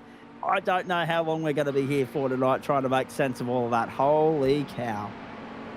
Magnificent. First time, Lewis Greathead just telling the server in Discord, that's the first time he's ever had packet loss in iRacing. Can you believe that? Talk about the network stealing victory from the stealing defeat from the jaws of victory for a competitor. He was out to the tune of 5 seconds early in the piece. It's one thing to have a packet loss when you had an incident here back in 2020, whatever, but being in the lead, 5 second gap, pulling away, that's a hard pill to swallow. 5 Acuras, 3 Fords, a Merc and a Porsche in the top 10 tonight. A Ferrari just outside in Thomas Foster, the first of the McLarens, 13th in Sebastian Prostimo, and then the first of the Corvettes, 14th in John Wright. What have we got beyond that? McLaren, Audi and BMW. The first of the Audis was Sam Lauder in 25th. He did get home, last of the cars to score points. Daniel Kirby, David Johnson, Eli Donaldson all parked up in pit lane at the end of the race there. So too Simon Mesmo. It won't matter a rat's you know what, because the top 25 are all present and correct and accounted for, so they score points. Even though we will have somewhere in the vicinity of 29 drivers classified. First of the retirements, therefore, David Christensen down there in 30th place, outside that 75% threshold, in the only BMW in this field. But at the front, it was Acura reigning supreme. And he's in the booth already, so I'm interested to see whether he's going into the pit lane here or whether he's going to give us a little bit of post-race fanfare. No, he's going into the pit lane, is Jackson Rayhana. So no real post-race celebrations and burnouts for you to enjoy, ladies and gentlemen. There are the results. Okay. Well, someone's in the This wrong is server. Pro-Am. Yeah. Pro-Am. Aidan Cale, a race winner in GT4 already this term, has joined us in GT3 Pro-Am and grabbed himself a W, if you don't mind. Aidan Cale victorious there. They also got 43 laps in the bank.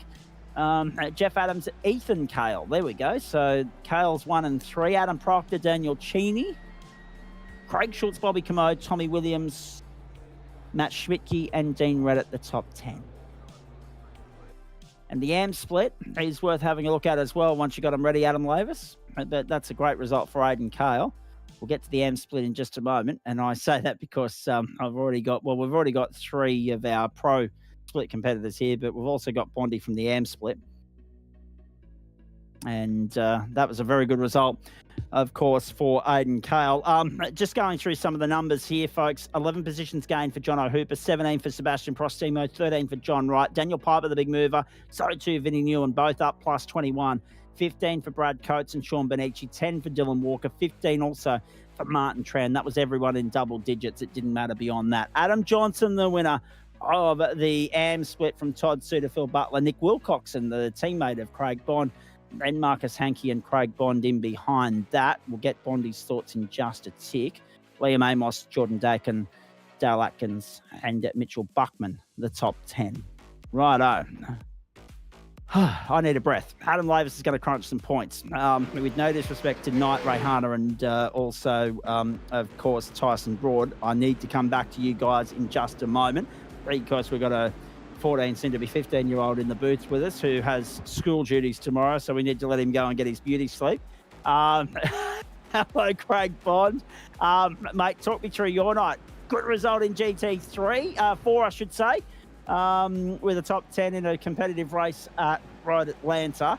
And that was even with an off-track skirmish and having to avoid somebody else's incident. Brett Bradbury trying to open up the bloody jar for his missus, which sure let off all sorts of shenanigans, among other things. So talk me through that firstly, and then secondly, paint the picture of what was 90 minutes around Mount Panorama, and a very good result for your teammate and an okay result for you. Oh, you could have said it was a pretty bad result for me in GT3. Wasn't happy with the qualifying there. Oh, okay. Right. Did you see where I started the race? No, I didn't. You're going to have to paint the picture for me, mate. 22nd. Hey. How many? I don't know. Right, well, let me paint the picture for you, right? Let me paint the picture.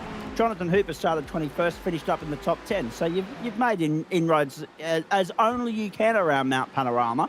90 minutes, you used it to your advantage. So look at the positives here. Poor qualifying, but geez, you raced well. McPhillamy Wall looked at me weird, and the gravel there. So I had to go sort that out. In I think I was 3 laps in, had to sort that issue out, and it didn't look at me weird ever since that moment. So okay, at least that worked. Just making me finish. Mate, there were a couple of incidents at McPhillamy tonight. Don't worry. Oh, mine was pretty bad. I think. I'll send you a video if I remember. Please do. I'll put a on. weird face. So yeah, that was annoying, that race. GT4 was decent, top 10, left a goal in it, so I did that. You're continuing to run very nicely in GT4, but obviously GT3 still have a couple of little gremlins there. Great result for Nick Wilcoxon, though. He did really good. I think he started second, and ended up finishing 4th. So he did really good. He wasn't 100% up he did use, but he's always going to complain. It's Nick, after all. Oh, okay, just throw him under the bus. Why don't you? As long as you don't throw me under the bus, that's fair game. That's fine. Listen, talk me through the relief within the server at the fact that we were dealing with dry weather and dry weather only after a torrential 12-hour in the officials.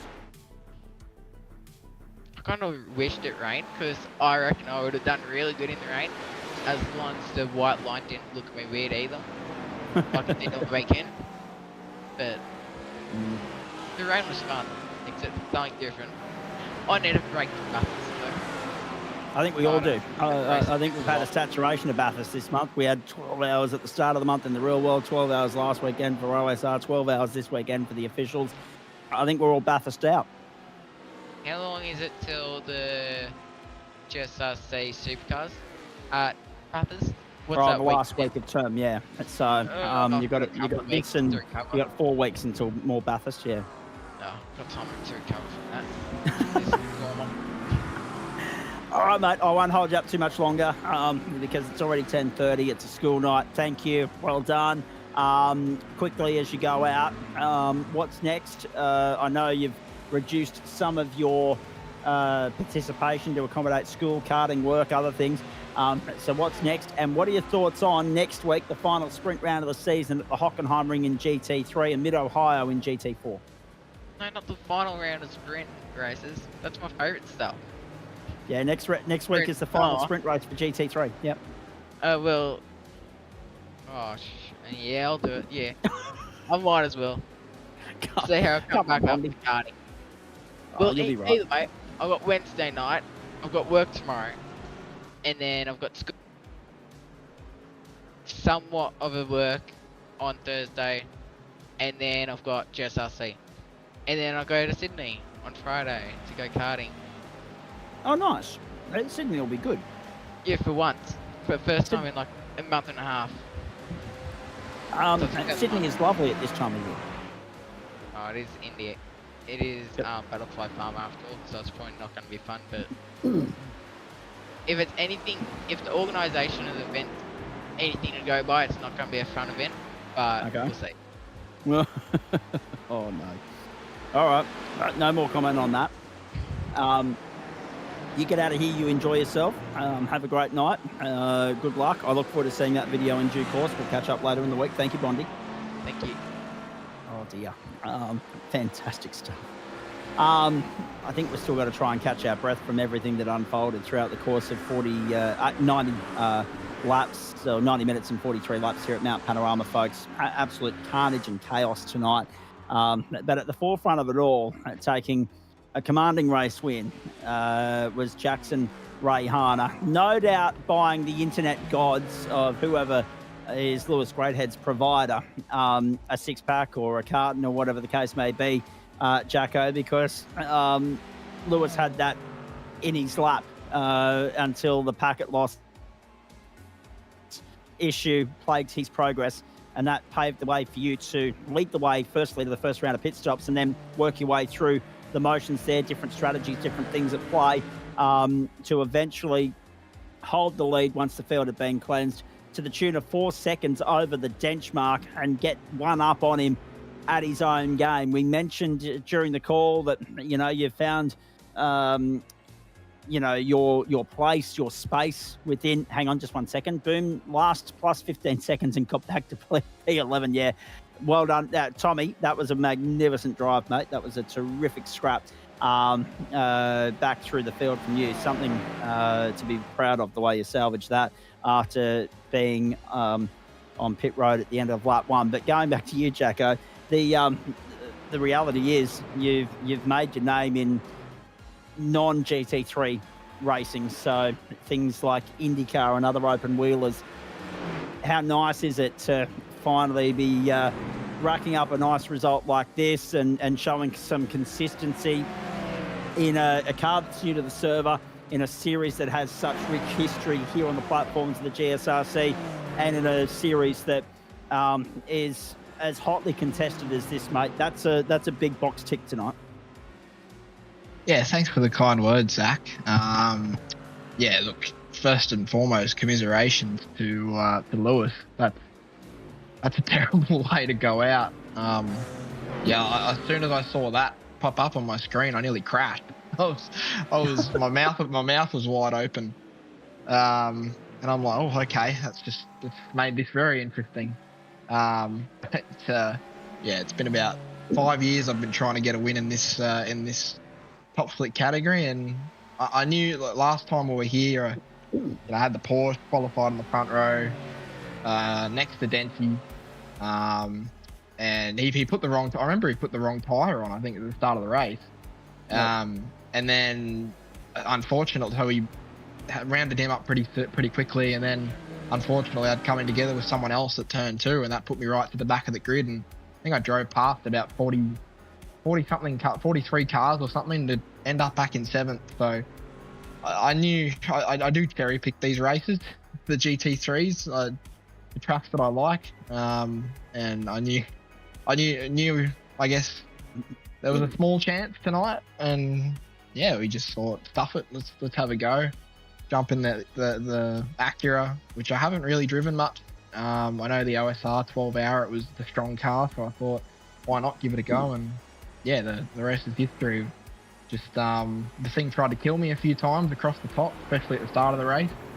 But yeah, hung on to it, and it was really, really good at the end. And I think Dempsey and I were applying the blowtorch to each other for the second half of that race, because that was a very intense last 45 minutes. Indeed it was. Strategically, it was interesting because Dempsey went long, short, long. You went long, long, short. Some varying strat play throughout the field, some forced by early race incidents and compromising circumstances. But for you, it was straight down the line, drain the tank, get home. And to get home with 4 seconds to the good over Denchi is a testament to the work that you've been putting in with this car. So talk me through just how much work has been going on with you and the rest of the Summit stable, the role that you've been playing in their endurance racing, and also the work that you've put in yourself to hone your craft in these cars, in tin tops. As we're seeing here, you know, the bum draggers, you got 2 championship wins there. The oval racing, you got a championship win. You won an up-and-comers series, an IndyCar Series 2 Super Formula Light. So 3 championships there are specifically open wheelers. So talk me through this transition to jump into the GT and stick to it and hone your craft. Yeah, look, in all honesty, since the OSR 12 hour, you know, I did a fair bit of BOP testing before that event, so I've spent a lot of time. I don't think I've spent much time in the not really much time in the sim, let alone in open wheelers as of late.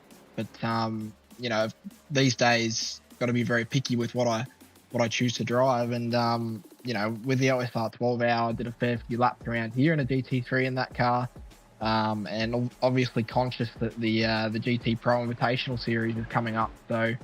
I don't want to be an AM driver to Liam Reston's. We all know how good Liam Reston is, so I don't really want to be dead weight to him. So I definitely owe it to him to hone, to fine tune, I guess, and get better in the tin top. So you know, we've got a formidable combo going into that series, which is no doubt going to be very competitive as well. Exactly, and that was my next point, actually. You've kind of led me into that.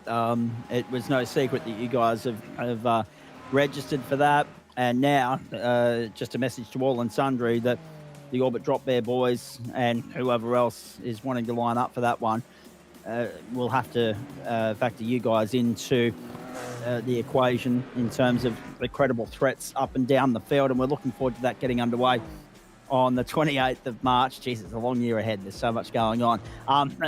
Talk to me about, because again, you said you're selective with these things. Bathurst being Bathurst, no doubt that was a carrot dangle and a half. Talk to me through the selection process with regards to the Acura, because when you arrive in this series and you're only coming in sporadically, you know, the world is your oyster in terms of what car you go with, but why the Acura? Oh, look, I'd be lying if I said it wasn't the strongest car, and clearly has been since the OSR 12 hour.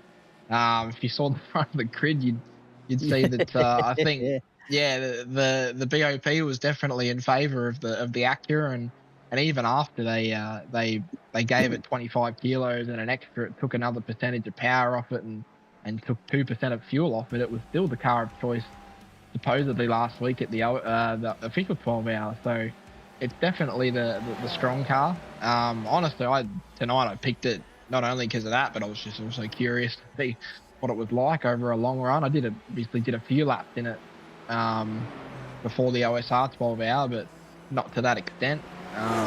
So yeah, it's definitely, I think it's trickier to drive than the Mustang. I'd prefer to drive the Mustang over a distance. But yeah, there's no doubt it's definitely quicker, and yeah, it's absolute rocket ship down the hill as well. I definitely noticed the difference there. But the thing with the Mustang is it's like a lounge chair. You can sort of just hold it flat and just sit back and relax all the way across the top, where this thing, you've really got to drive it across the top, otherwise it's going to try and kill you like it did a few times early on in the race for me. And that's the thing too. Qualifying was so important tonight, mate, when you look at the outcome. You started third, you finished first, but thankfully all the garbage very much happened behind you tonight. Were you surprised at just how high the attrition rate was? Yeah, I definitely heard there were a few incidents going on towards the back of the pack and in the middle. Like, honestly, before the race, I was tossing up whether to start from the back and just do another burn from the stern like I did last time. But no, I knew the car had enough pace. There'd be a sniff at least at a good result, and yeah, no, that's exactly what we got tonight. I'm over the moon, to be honest. I've been, as I said before, I've been trying to get one of these wins in this class for 5 years, and I've finally done it. So the first keep racking up, first time winner in the series, not just this season, but overall the GT3 series has been a staple here this is season 20. It's been a staple for 19 seasons on a Monday night. It has been the must-watch offering of the platforms of the Gentleman Sim Racing Club. Remember, very quickly, we started out, as you would know, with the stock cars and a precursor on a Friday night, and that very quickly ballooned out to a GT3 series on the Monday night in the second term, and then I think the Porsche started in the third term, and it's all just got carried away from there. It's hard to believe it's 20 seasons down the road, mate, but talk me through what this now means for you. Will you continue to be a pick and stick racer, or does this light the fire to maybe do GT3 racing more when the opportunity presents itself and when the time permits? Look, again, with the Invitational Pro Series coming up, I don't think I've got a choice, really. Like, definitely got to devote some time to these cars. Definitely looking at doing some, elite level stuff this year, like GT Pro is one example, and some Scott Enduros. Yeah, we've got a pretty good lineup for those two categories respectively, and yeah, as I said before, I don't want to go into those being a dead weight for my main drivers. I definitely want to be someone they can trust and lean on, and someone to give the car over to them in a good spot so they can do something with it.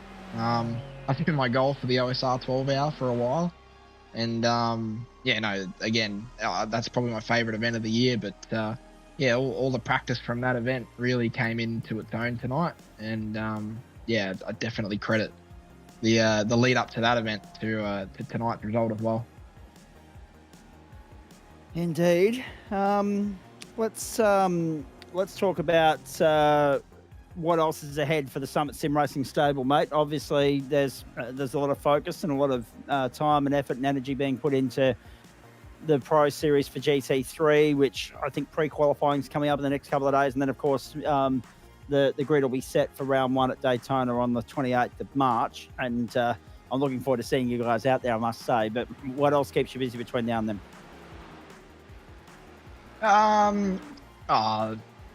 Just started a new job at the beginning of this year. Doing an engineering apprenticeship with Qantas. So it's taking up a lot of my time, honestly. It's pretty intensive, all the theory work and all that sort of stuff, the school work and homework. So yeah, as I said, I've got to be pretty selective with what races I do and how I pick them. But yeah, no, it's when I'm not simming, I'm probably studying about aerospace engineering and all that sort of stuff, and trying to further my own career in that space. But yeah, no, this is definitely my alone, relax, sort of have a breather sort of time. And yeah, it's made even better when you're when you're getting good results. And last one, before I let you go, because obviously there's a few drivers to get to yet, and it's 11:15 Eastern Daylight Time, so there's a fair chance that we're going to push 11:30 tonight. We knew we would, being a 90-minute around Bathurst. We've got Phil Butler, Tyson Broad, and Jared Knight and Kurt Normanson all standing by. Last one to you, though. How relieved were you to arrive in this server and see that it was going to be bone dry and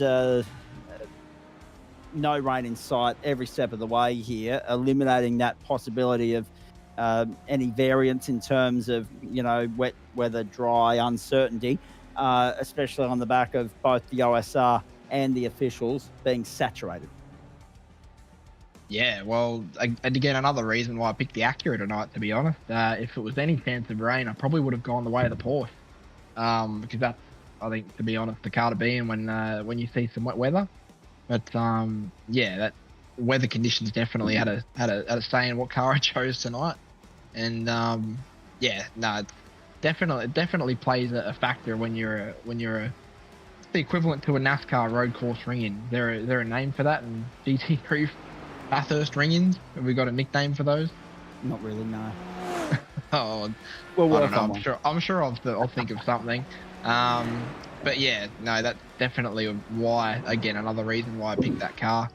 Yeah. And yeah, we there's a few different names we've put towards Bathurst over the years because it, well, among other things, we talk about cameo appearances. We talk about rolling out of the, coming out from under the grass, the concrete, and everywhere else that you could possibly come out of hiding from. You name it, we've used it here on the platforms over 20 years. But yeah, I would suggest that we'll go by saying that your appearance tonight was a cameo with an eye towards maybe being semi-regular to regular going forward, Jackson, which is not a bad thing, mate, because we love when you arrive here on the server, especially when it reaps the rewards that it has tonight, because suffice to say, there's been a few results that have been left a bit to be desired in recent times. You couldn't take a trick in, I think it was Super Formula Light last time I called you in action, mate. So I'm pleased to see that the work that you put into GT3 has paid off this way. Well done tonight. Great result. Well done on the efforts that you and the Summit boys are putting in towards the full program for GT3 this season. Looking forward to seeing how that pays off for you. And I know Johnny Simpson was riding you home every step of the way, mate, so he'll be delighted. I know you are. And look forward to seeing you on the grid more often as the season goes on. Go well. Cheers, mate. Pleasure to talk to you. And again, thanks for the Summit boys for cheering me on. Just reading the comments now and having a giggle. Yes, I love it. There he is, Jackson Rayhana. Well done, mate. Race winner tonight, joining the ever-growing list of race winners in this season, but it is still Matty Dench's championship for the taking at the moment. Good on you, mate. Thank you. Thanks, boys. Good night. Tyson Broad, let's bring you in at this point, and Jared Knight as well. We've got Phil Butler standing by too, but Tyson, one of the more contentious moments of the night was that, well, there were two of them actually involving you. One was when it became clear at this moment right here, actually, right on cue, thank you, Adam Lavis, you opted to go the reverse strat to everybody else, the short fill at the start, the two long stints at the end. Just talk us through the planning and the thinking and the logic behind that tactic.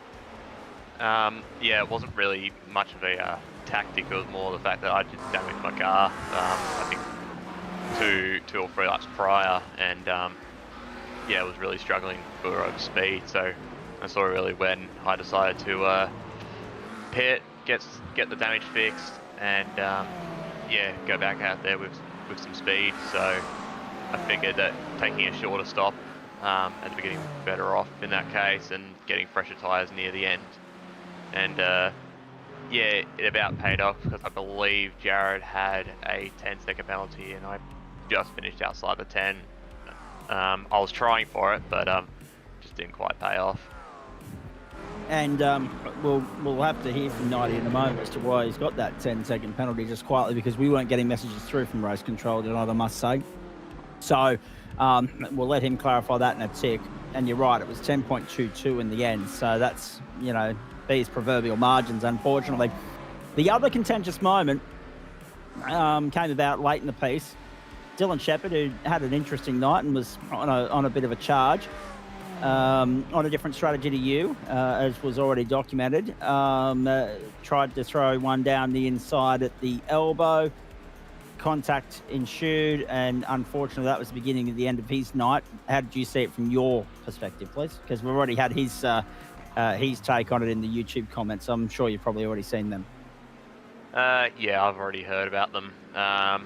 Yeah, look, to be honest, it's just one of these things where, you know, like, obviously I'll race teammates a little bit nicer just due to the fact that we have to hang out together all the time.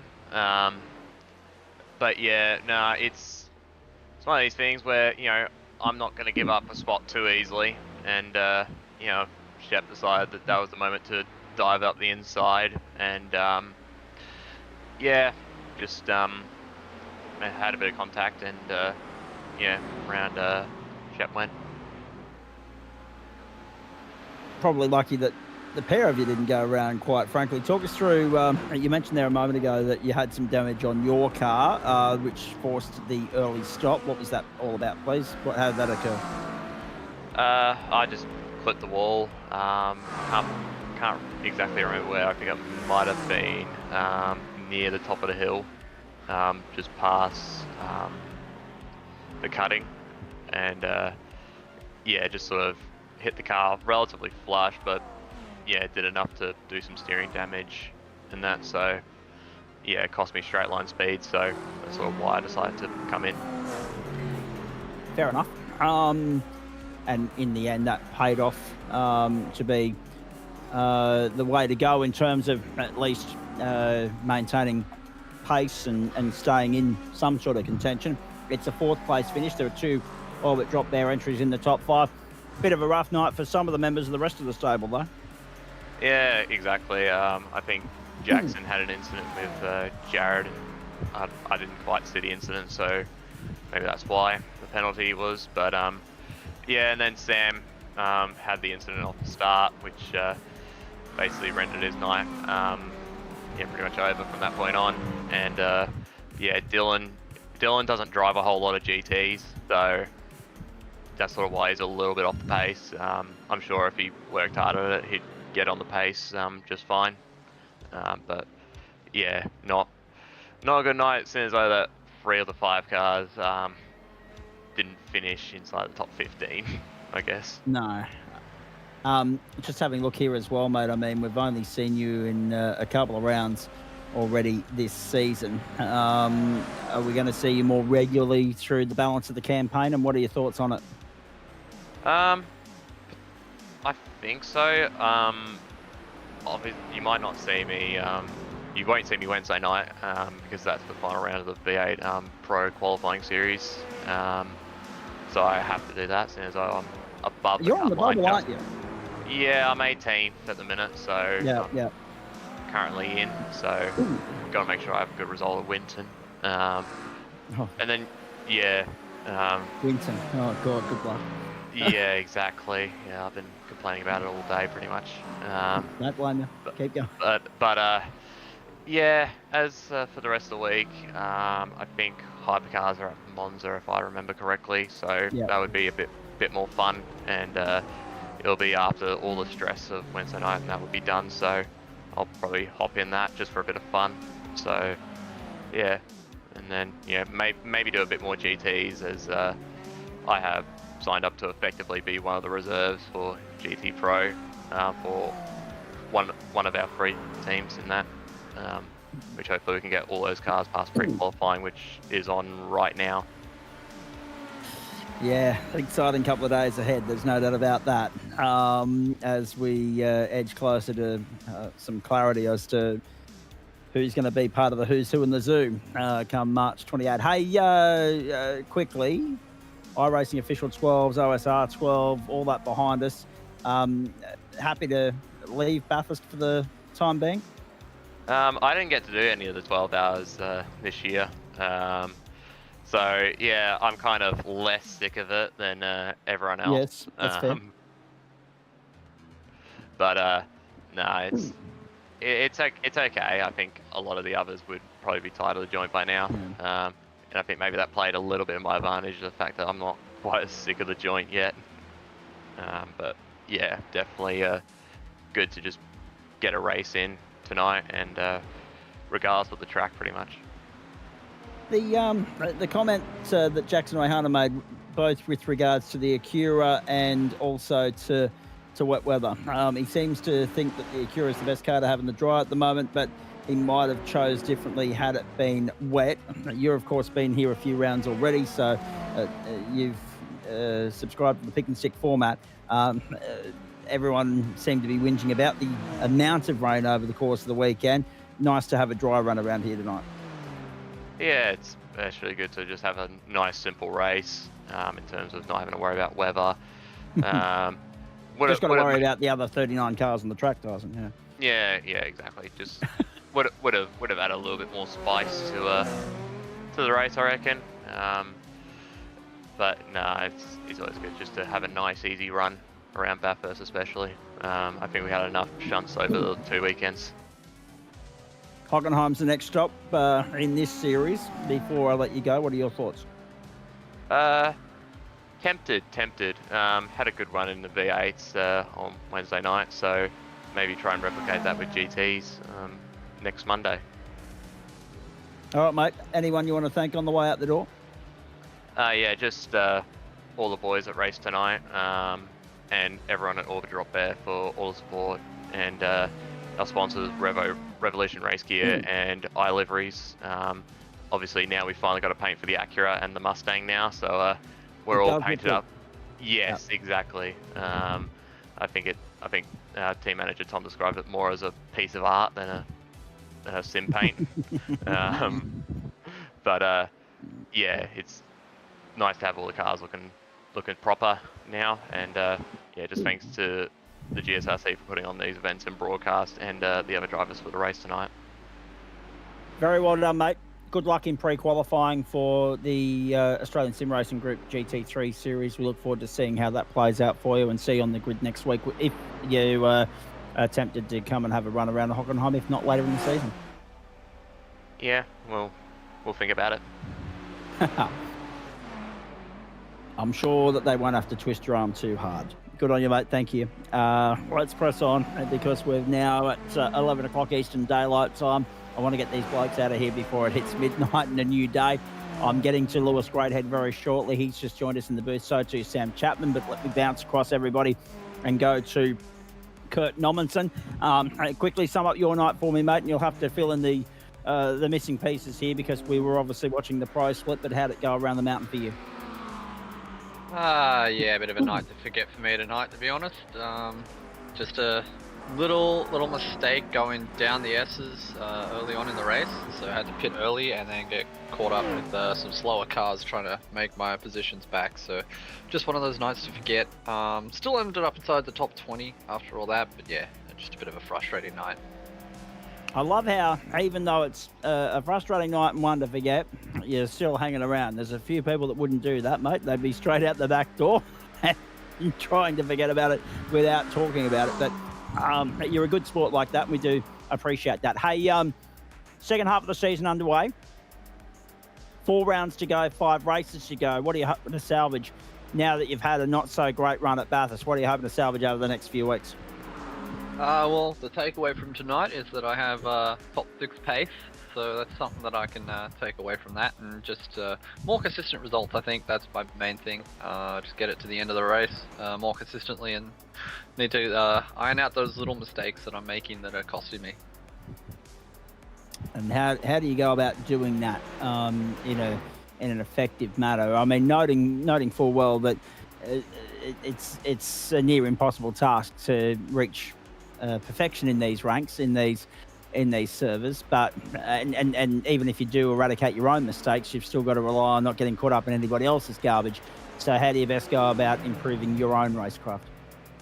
I think it's just laps and getting more seat time, taking advantage of all the time off I get from work, or any time off that I get from work, and getting seat time in the cars and doing laps, just like the supercar, just making sure I sit down and focus on what I need to improve. All right, very nicely done. And what's next for you, please? Because obviously I want to know about your thoughts on the Hockenheim ring for next week, final sprint round of the campaign, but what about the rest of the week before that?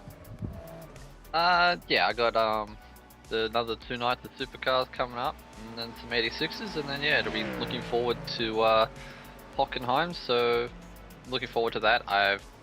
Well, last season I got my maiden GT3 win there at Hockenheim, so just need to recreate that, I think. All right. Very nicely done. Well done. At least you got through to the end. There's a few people that weren't so lucky, particularly here in the pro split, mates. So well done for that. Good luck for what's left of this week. We'll touch base again at some point, I'm sure, and we'll look forward to chatting to you next Monday night after Hockenheim. And on that subject, I mean, Hockenheim's a tough one, isn't it? Because it can go either way.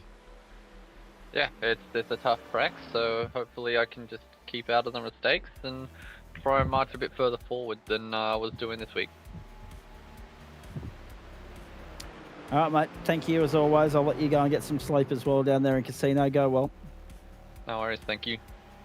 Bouncing across you, going to Jared Knight, and we'll work our way down the line from there. Jared, well done. I mean, by the bees proverbial, it seems as though you've held on to third, but why did you meet the wrath of race control, please? And I've got to also talk to you about GT4 while you're here too. Yeah, it was I think you caught it on the broadcast, the little tangle with Jackson at Murray's. Yeah, unfortunately, yep. He went for the move down the inside, and I went for the crisscrossing, and he went in a bit too hard, and just caught his rear left, and it spat him out, and unfortunately that was the end of his night. It wasn't intentional on my part, but forced me just to go balls to the wall for the rest of the race. And you certainly did that. And it's a podium, best place to the Mercedes, only Mercedes in the top 10. There's not been a lot of love for this car, but there seems to be some sort of comfort for you at least as a race car driver behind the machine of that thing.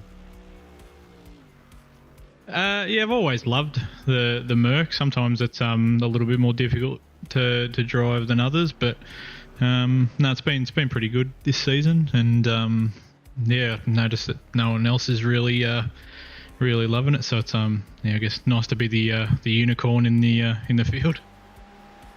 Indeed, and it wasn't just the Merc here either. It was the Merc in GT4 as well, mate. So a cracking scrap.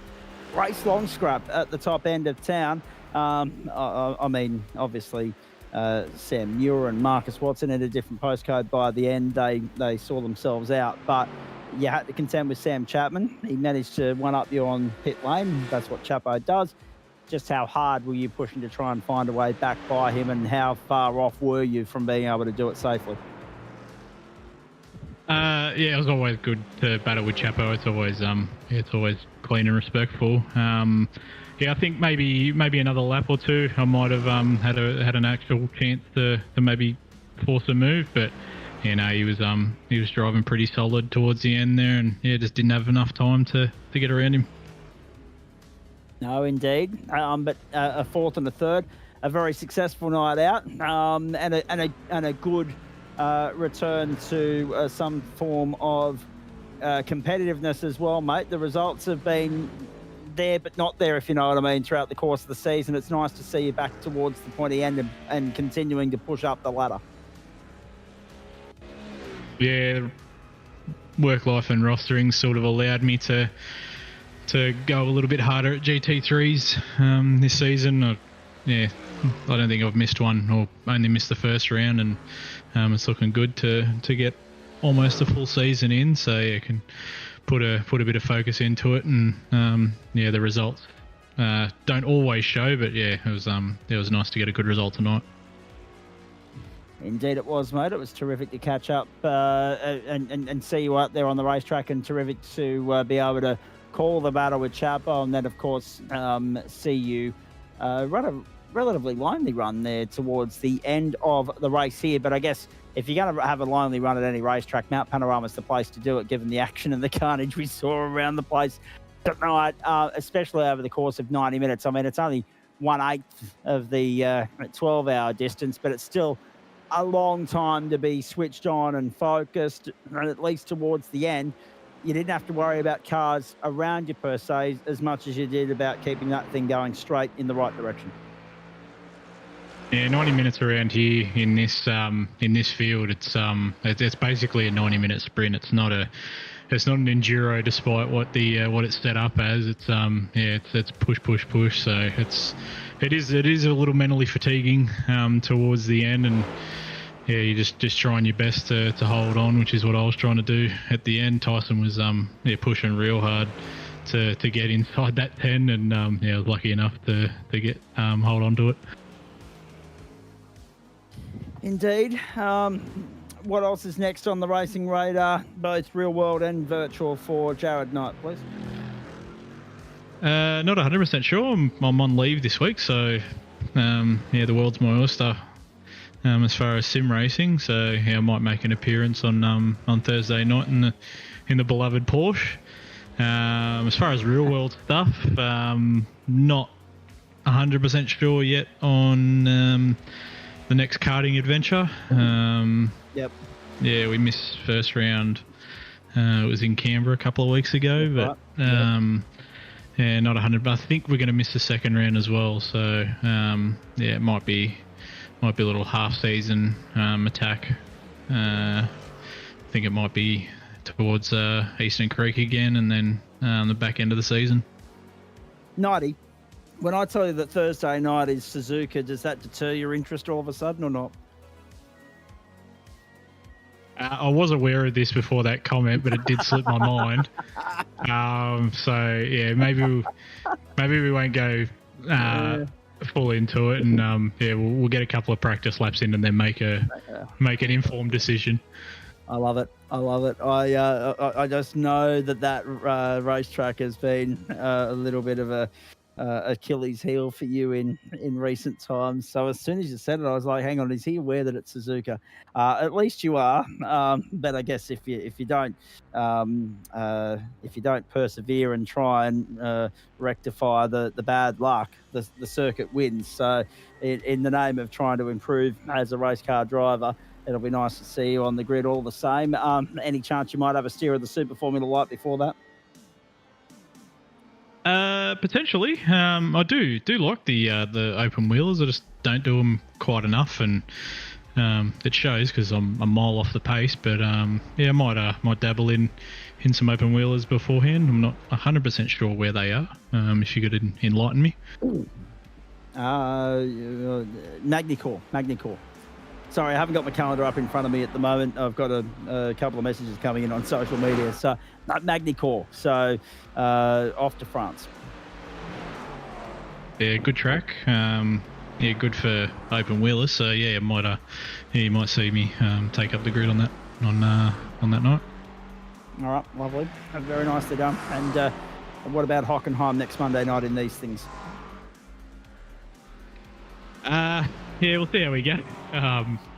It's all about getting past the hairpin on that first lap, and then sort of settling into your race. But the thing with the Merc, they're very underdone at a lot of tracks, unfortunately. But I guess we'll just get some practice laps in this week and see where we end up. Not completely expecting a great result, but we'll see where we end up nonetheless.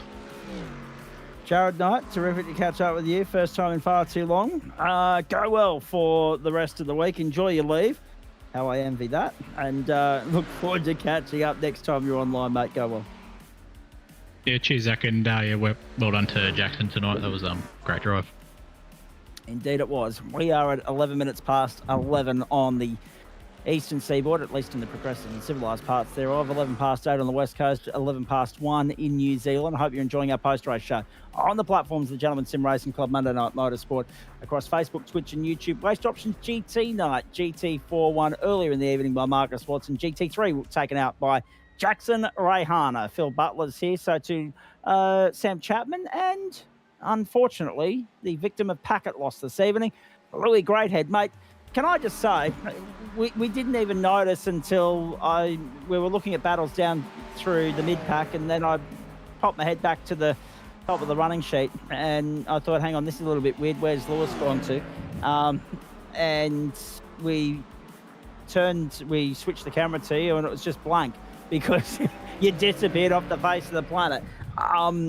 It was only because we were in the midst of the pit lane transit, the opening sequence of stops, that we thought, hang on, maybe he's gone into the lane. No, we're looking down the order. We're like, hang on, he's had a packet loss here. What the hell's going on?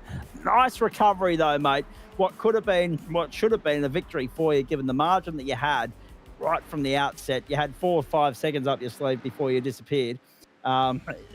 Straight into pit lane, back out into the race, and coming home in 12th.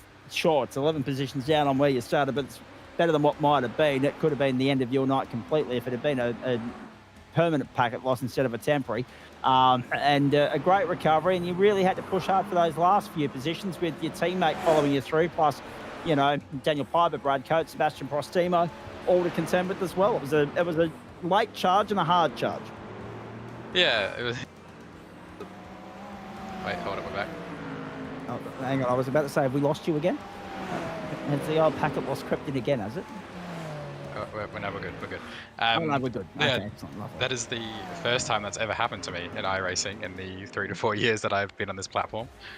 So a little bit unfortunate. Obviously, the pace was very much there. I think I had half a second to P2 in qualifying, and then obviously just managed to keep extending that in the race. So, yeah, what could have been. What could have been indeed, mate, but you had such great pace. The Acura was, you know, on rails. The field was struggling to stay with you. But talk us through the red mist descending when you get back in the server, and just how you chipped away at it, being able to know that you only had to stop once more from that point through to the end of the race. Yeah, it was sort of obviously like silver lining in that was that I managed to get, I guess, an unscheduled pit stop in there, which did make me be a little bit open with strategy towards the back end. But obviously joining pretty much, I think I was a lap down, maybe or nearly a lap down. Had nothing really to lose, so I thought may as well just see what pace I can actually pull out and see how much I can close in on the leaders. So yeah, like I said, the pace was there. I set a cheeky fastest lap towards the end just to really show what the car could do. We had just to rub salt into the wound. Yep. yeah. I was pretty locked in at that point. We had an absolute hyper dock for the Acura. Not only is it the fastest car here, obviously with no bop, but the dock that we have is absolutely hooked up for this place, which obviously showed in the pace as well. A couple of the guys around you tonight from Orbit and also from Summit have highlighted the upcoming GT3 Pro Series as where the goalposts are for them this season. Have you guys at Vermilion got your eyes on that as well? Yeah, we sure do. We've got 5 or 6 teams entered, I believe. I'm with Chapo for that one. And yeah, we should be able to get all of our teams into the GT Pro, obviously pre-qualifying tonight, tomorrow and Wednesday, I believe. Hairy, a couple of moments there in the final stages for Chapo, and we're going to hear from him in a moment. But it's always hard around here, isn't it, when you're chasing your tail and you're trying to salvage as much as you possibly can, mate, when you've got likes of Wright, Prostimo, Piper, Coates all battling around you. You don't want to get involved in their fight, but at the end of the day, you want to make yourself, you want to push yourself through as best you can. And if circumstances were different, they'd be lap traffic. You wouldn't be in their fight. You had to sort of push and shove your way through as quickly as possible and not interfere with them in the process. Yeah, I think I've done, I think I just sent it to Chapo before, I think over 50 hours of Bathurst in the last 5 weeks. To put into comparison between OSR prep, official prep, and then been grinding some officials as well. So I've turned many a lap around Bathurst in the last month. So you sort of know where you can overtake. And the McLarens that were around me, they were very very strong pull coming onto the straight. So I knew I sort of had to get my elbows out a little bit. Obviously the main ones is the chase in turn 2. Otherwise I just lose too much time over the mountain. But did what I could. Indeed. talk me through the rest of your week. What does it entail? What does it look like?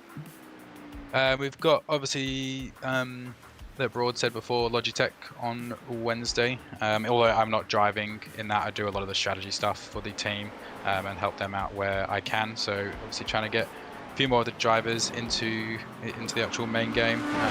The track is obviously going to be absolute lava at Winton. I think it's scheduled to be like 60-degree track temp or something like that. So it does open up strategy a little bit. Obviously Winton's not an easy place to pass. So yeah, I'm looking forward to that. I really get around the strategy stuff for Logitech. So that's the main bit for me this week.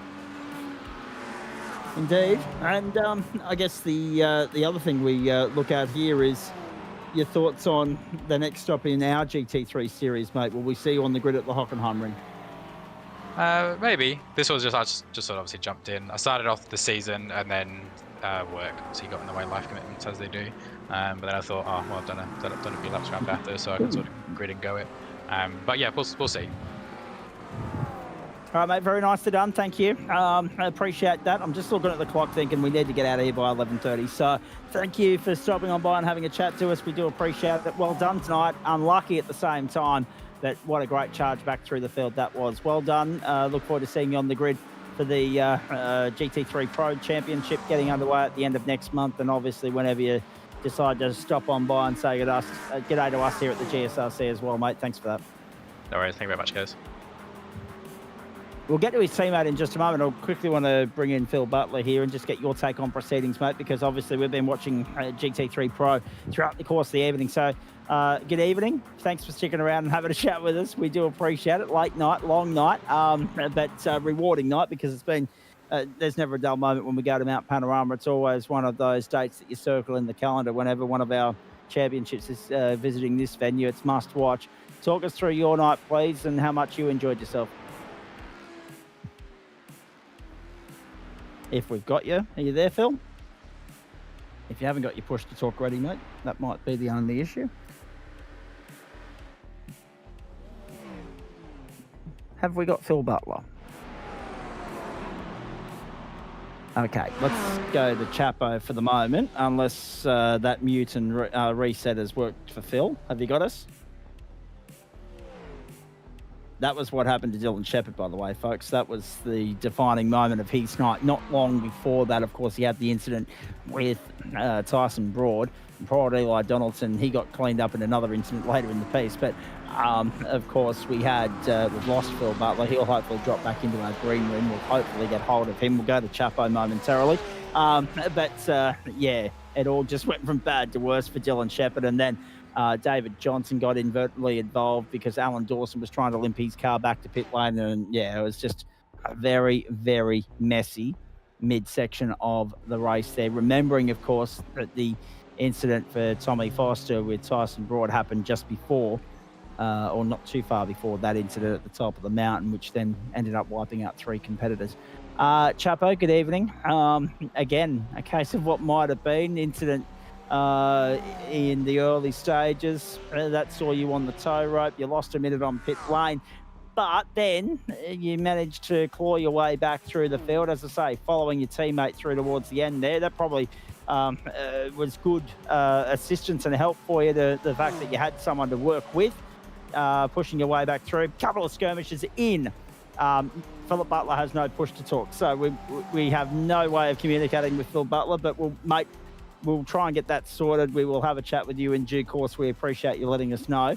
And Chapo does too, because that means that we're out of here a few minutes earlier now. Thank you, mate. All the best. I'm sorry that you stuck around all that time now. That's an hour of sleep that he's lost just by sitting in our booth waiting for a chat and then not being able to chat. But yeah, Chapo, being able to work through with Louis is one thing, but then, of course, inadvertently you got caught up in a little bit of mess there towards the end. And you still managed to salvage 15th, thanks to Daniel Piper and Brad Coates running off the road late in the piece.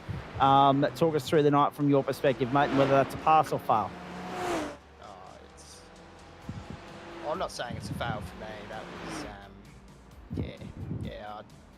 Dash was very apologetic, and I appreciate the apology, but you just can't get on the front when there's cars coming through. So, Yeah, that was an unfortunate way for it to go, because I reckon that would have been an easy top 5 and potentially fighting podium really at that point.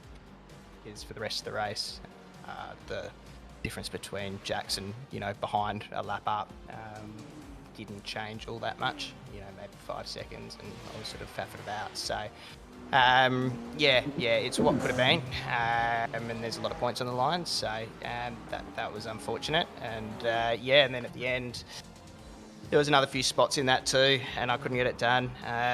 Realistically, I probably should have been able to get it done up the before turn 2, but didn't get the gear shift right. The gear shift sort of sticks and doesn't work half the time. So he got back past on the inside while we were 3 wide, and then went deep over the marbles. So had to sort of refight for all those positions again.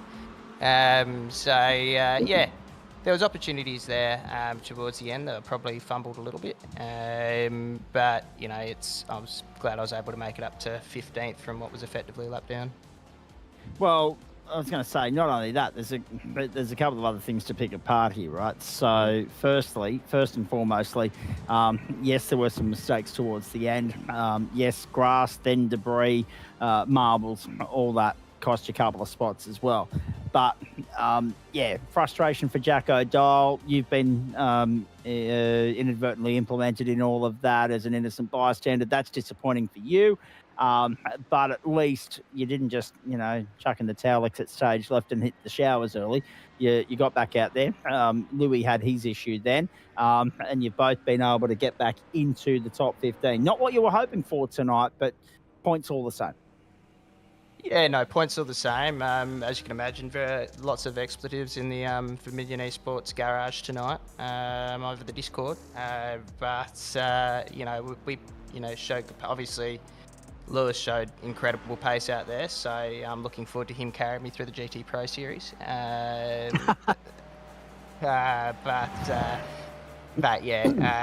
We've done a few laps around here. I already took a mental health day from Bathurst on Saturday, and now I'll be taking a mental health few months from Bathurst, I think. Yes, that's fair. At least it was dry tonight, though, Chapper.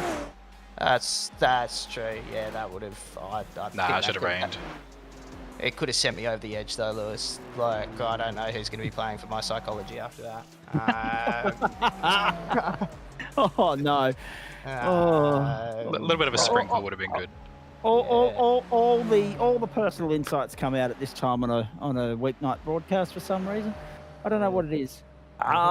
But in saying that, you two are set up nicely, especially with Louis' pace, your strategy play. That's going to be a strong combination. You guys will be no doubt watching on closely as pre-qualifying plays out. You'll be looking at who your potential rivals will be. You'll be stacking up exactly what your expectations are and where you might aim to finish up after the 6 3-hour races have come and gone.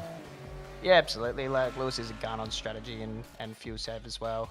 He knows how to manage a race, so it's a good combo from that perspective. I probably need to work on a bit of pace on some of the circuits, really. Like, my raw pace probably isn't quite up there with those top guys, so I'll need to get that together. But Lewis certainly isn't far off on that, so should be a good couple of heads to make a bit of a run at it and see where we can get to. GT, I won't stick around and discuss GT3 with you much more. We know that top 10 went bagging early. Yeah, good. Thank you. You happy for me to move on? Good. Yeah. We'll go back to, actually, I'll come back to GT3 in a moment, but only in relation to next week, not tonight. Settle down. Now, because I'm just ad-libbing at the moment, just trying to make sure that I dot all the I's and cross all the T's, Chapo. You know what it's like.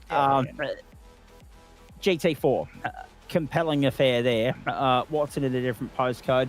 Muir had your measure tonight, but you had one hell of a ding-dong with Jared Knight, and you ended up prevailing. But I want to know, how tight was it on fuel? It was funny. I did actually, as I hit the line, pretty much dead on coughed. So it was tight. I'd left myself more to play with in the final lap so that I could defend, because I thought he was prepping for a final lap attack, thinking that was going to be the option down that back straight. But it just ended up not having the legs, which surprised me. But it wasn't, it ended up with him, not getting really too close to overlap in the end there. So was able to hold on to that. But yeah, really good battle. The Mercs had pace. There was definitely places where I could have improved the pace. As you saw with Sam Miller, he was that bit quicker than me tonight. I sort of punched through the front tyres probably a bit too quick, I reckon, as well, and sort of started struggling with those. I was also trying to zero exit, so I wasn't, willing to push over the line. I did get away with that, so that's good. But definitely the Mercs, because particularly over that first sector where you've got all that curbing, that's where the Mercs shine. They just eat up that curbing really, really nicely. For the rest of the lap, it was actually pretty even, if not, in my favour a little bit. The straight line was actually not too bad on the Porsche tonight. Maybe I just had less wing, but it was pretty good. But yeah, that sort of first sector there, and maybe that was a skill issue, but I couldn't quite get the Porsche up to standard. But it was a standard, get the fuel right and come out ahead of Jared, and wasn't actually too far behind Sam ahead. But by that point, I just didn't have the pace in the car to push too much harder, and was sort of like, well, if I can settle for third with 0, that's not too bad a result. Obviously, Marcus was completely different postcode. I think from the get-go, once I saw him start pulling on Sam, it was okay, this is, and it didn't really surprise me, because I thought the Merc was going to be quick, and his pace has been obviously really good all season across all tracks. So in a circuit where I thought the Merc would be good, that doesn't really surprise me. It keeps the championship interesting, Zach. Jordan Malcolm not out there tonight, so that's sort of an interesting tidbit. He's was sort of the effective leader, really, and I'll be interested to have a look at now with the drop rounds and that sort of thing where that puts him. But yeah, it's certainly a very interesting 4-horse race. Indeed it is. We're very excited to see how that all plays out in the coming weeks. And nice to get the monkey off the back, because you did highlight Road Atlanta as a potential bogey track for you. I wouldn't call third place going on 5th place on pace getting the monkey off my back, but it's it's better than binning it, so I'll take it. Yes, we're looking at the positive. To be fair, the pace was in the car. I could have got it on pole with a couple of tweaks here and there. The pace was there. Probably the time management wasn't quite there. Over the course of a race, being able to consistently chuck it in, just particularly in that first sector, I don't think I've just done enough laps to get the flow of that entrance to turn 3 and then around over the curbing on turn 4, right? Because that's without putting too much strain through the car or going too deep. There's just a lot of time in that. The rest of the lap was pretty good. But yeah, there's a fair bit of time in getting that right. That was probably the difference there. Indeed. All right, mate. Very nicely done. I appreciate that. Thank you. As far as the rest of the week's concerned, we're looking forward to Thursday night. Magny Core and Suzuka 2 Grand Prix circuits of, yesteryear in Magny Core's case. And, of course, we're still going to Suzuka for the Japanese Grand Prix in 2025 in the earliest slot of the 6th of April, I might add, the same day as the clocks go back in the progressive and civilised parts of the country. And that'll be a nice afternoon affair for us to enjoy. But I want to more focus on next Monday night. Mid-Ohio, you got the win there last time in the reverse top 10 race. We don't have that. Yeah, you did the double, but we don't have that luxury this time round, that you get the that we've got the top 10 invert and the sprint format and whatnot. It's 30 minutes. It's an out-and-out sprint. It's a splash and dash component requirement in there as well. What are your initial thoughts on how that plays out? And then, of course, sprint racing from the Hockenheim ring. I mean, I know my pace is good round there. In the double, I qualied third and was able to get first race, and then from 10th to first the second race. So I know I can make my way through the field there and manage fuel effectively. So, I'll just have to make sure that I do that again, because I had very good pace last time. So hopefully that setup and everything still works, and we can kick some goals there, because I need that race win. The win wasn't really on the cards tonight, but I've had at least 2 this season that I should have won that didn't. So, yeah, to start, making a proper push.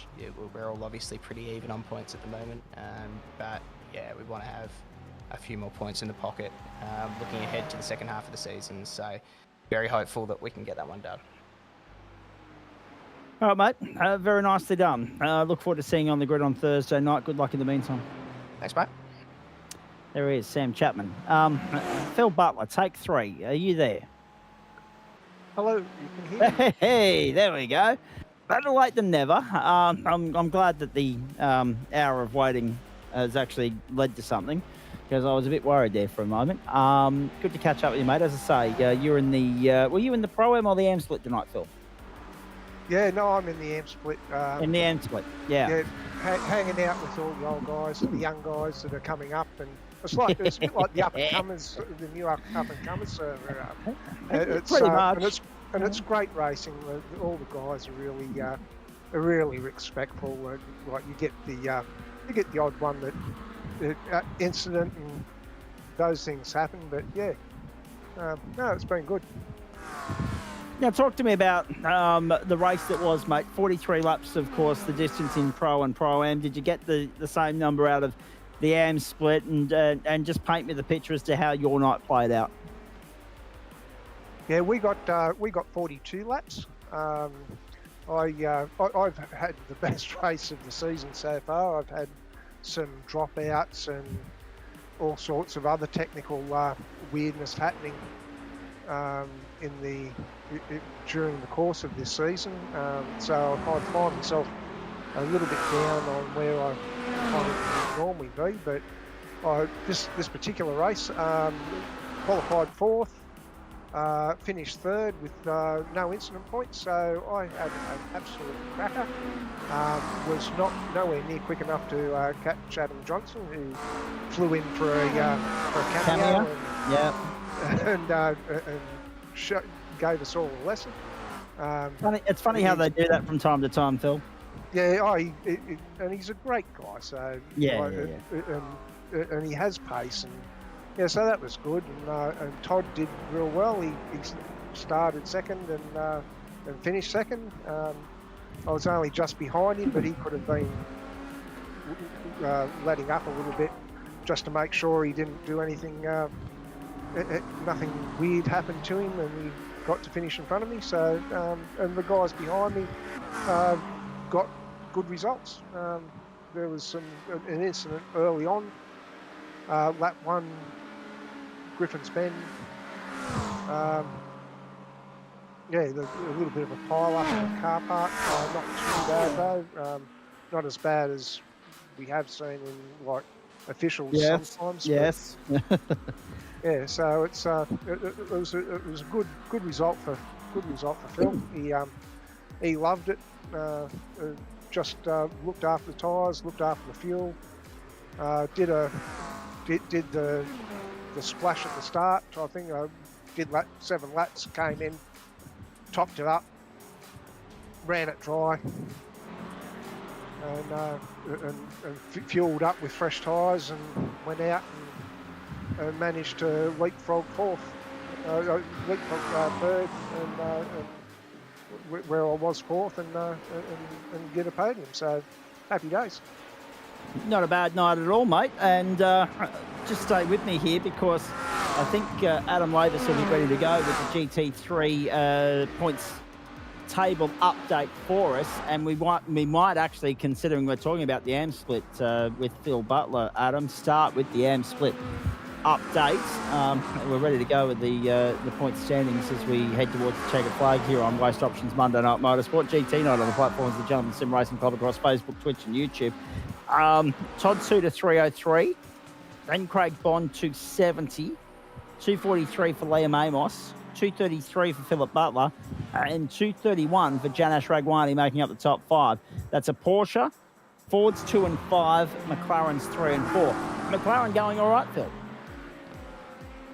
Yeah, I've normally I've been running the Ferrari, and I've just looked at it and I've gone, I'd like to run something else, and they don't do the GT40 anymore, so I've gone, right, here's a new toy. We'll run the Macca, and it's been interesting.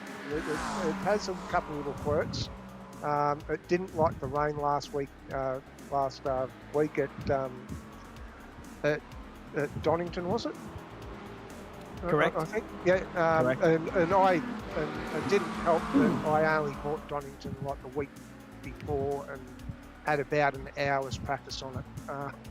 So it's it caught me out pretty badly. I did not have a great time of it there.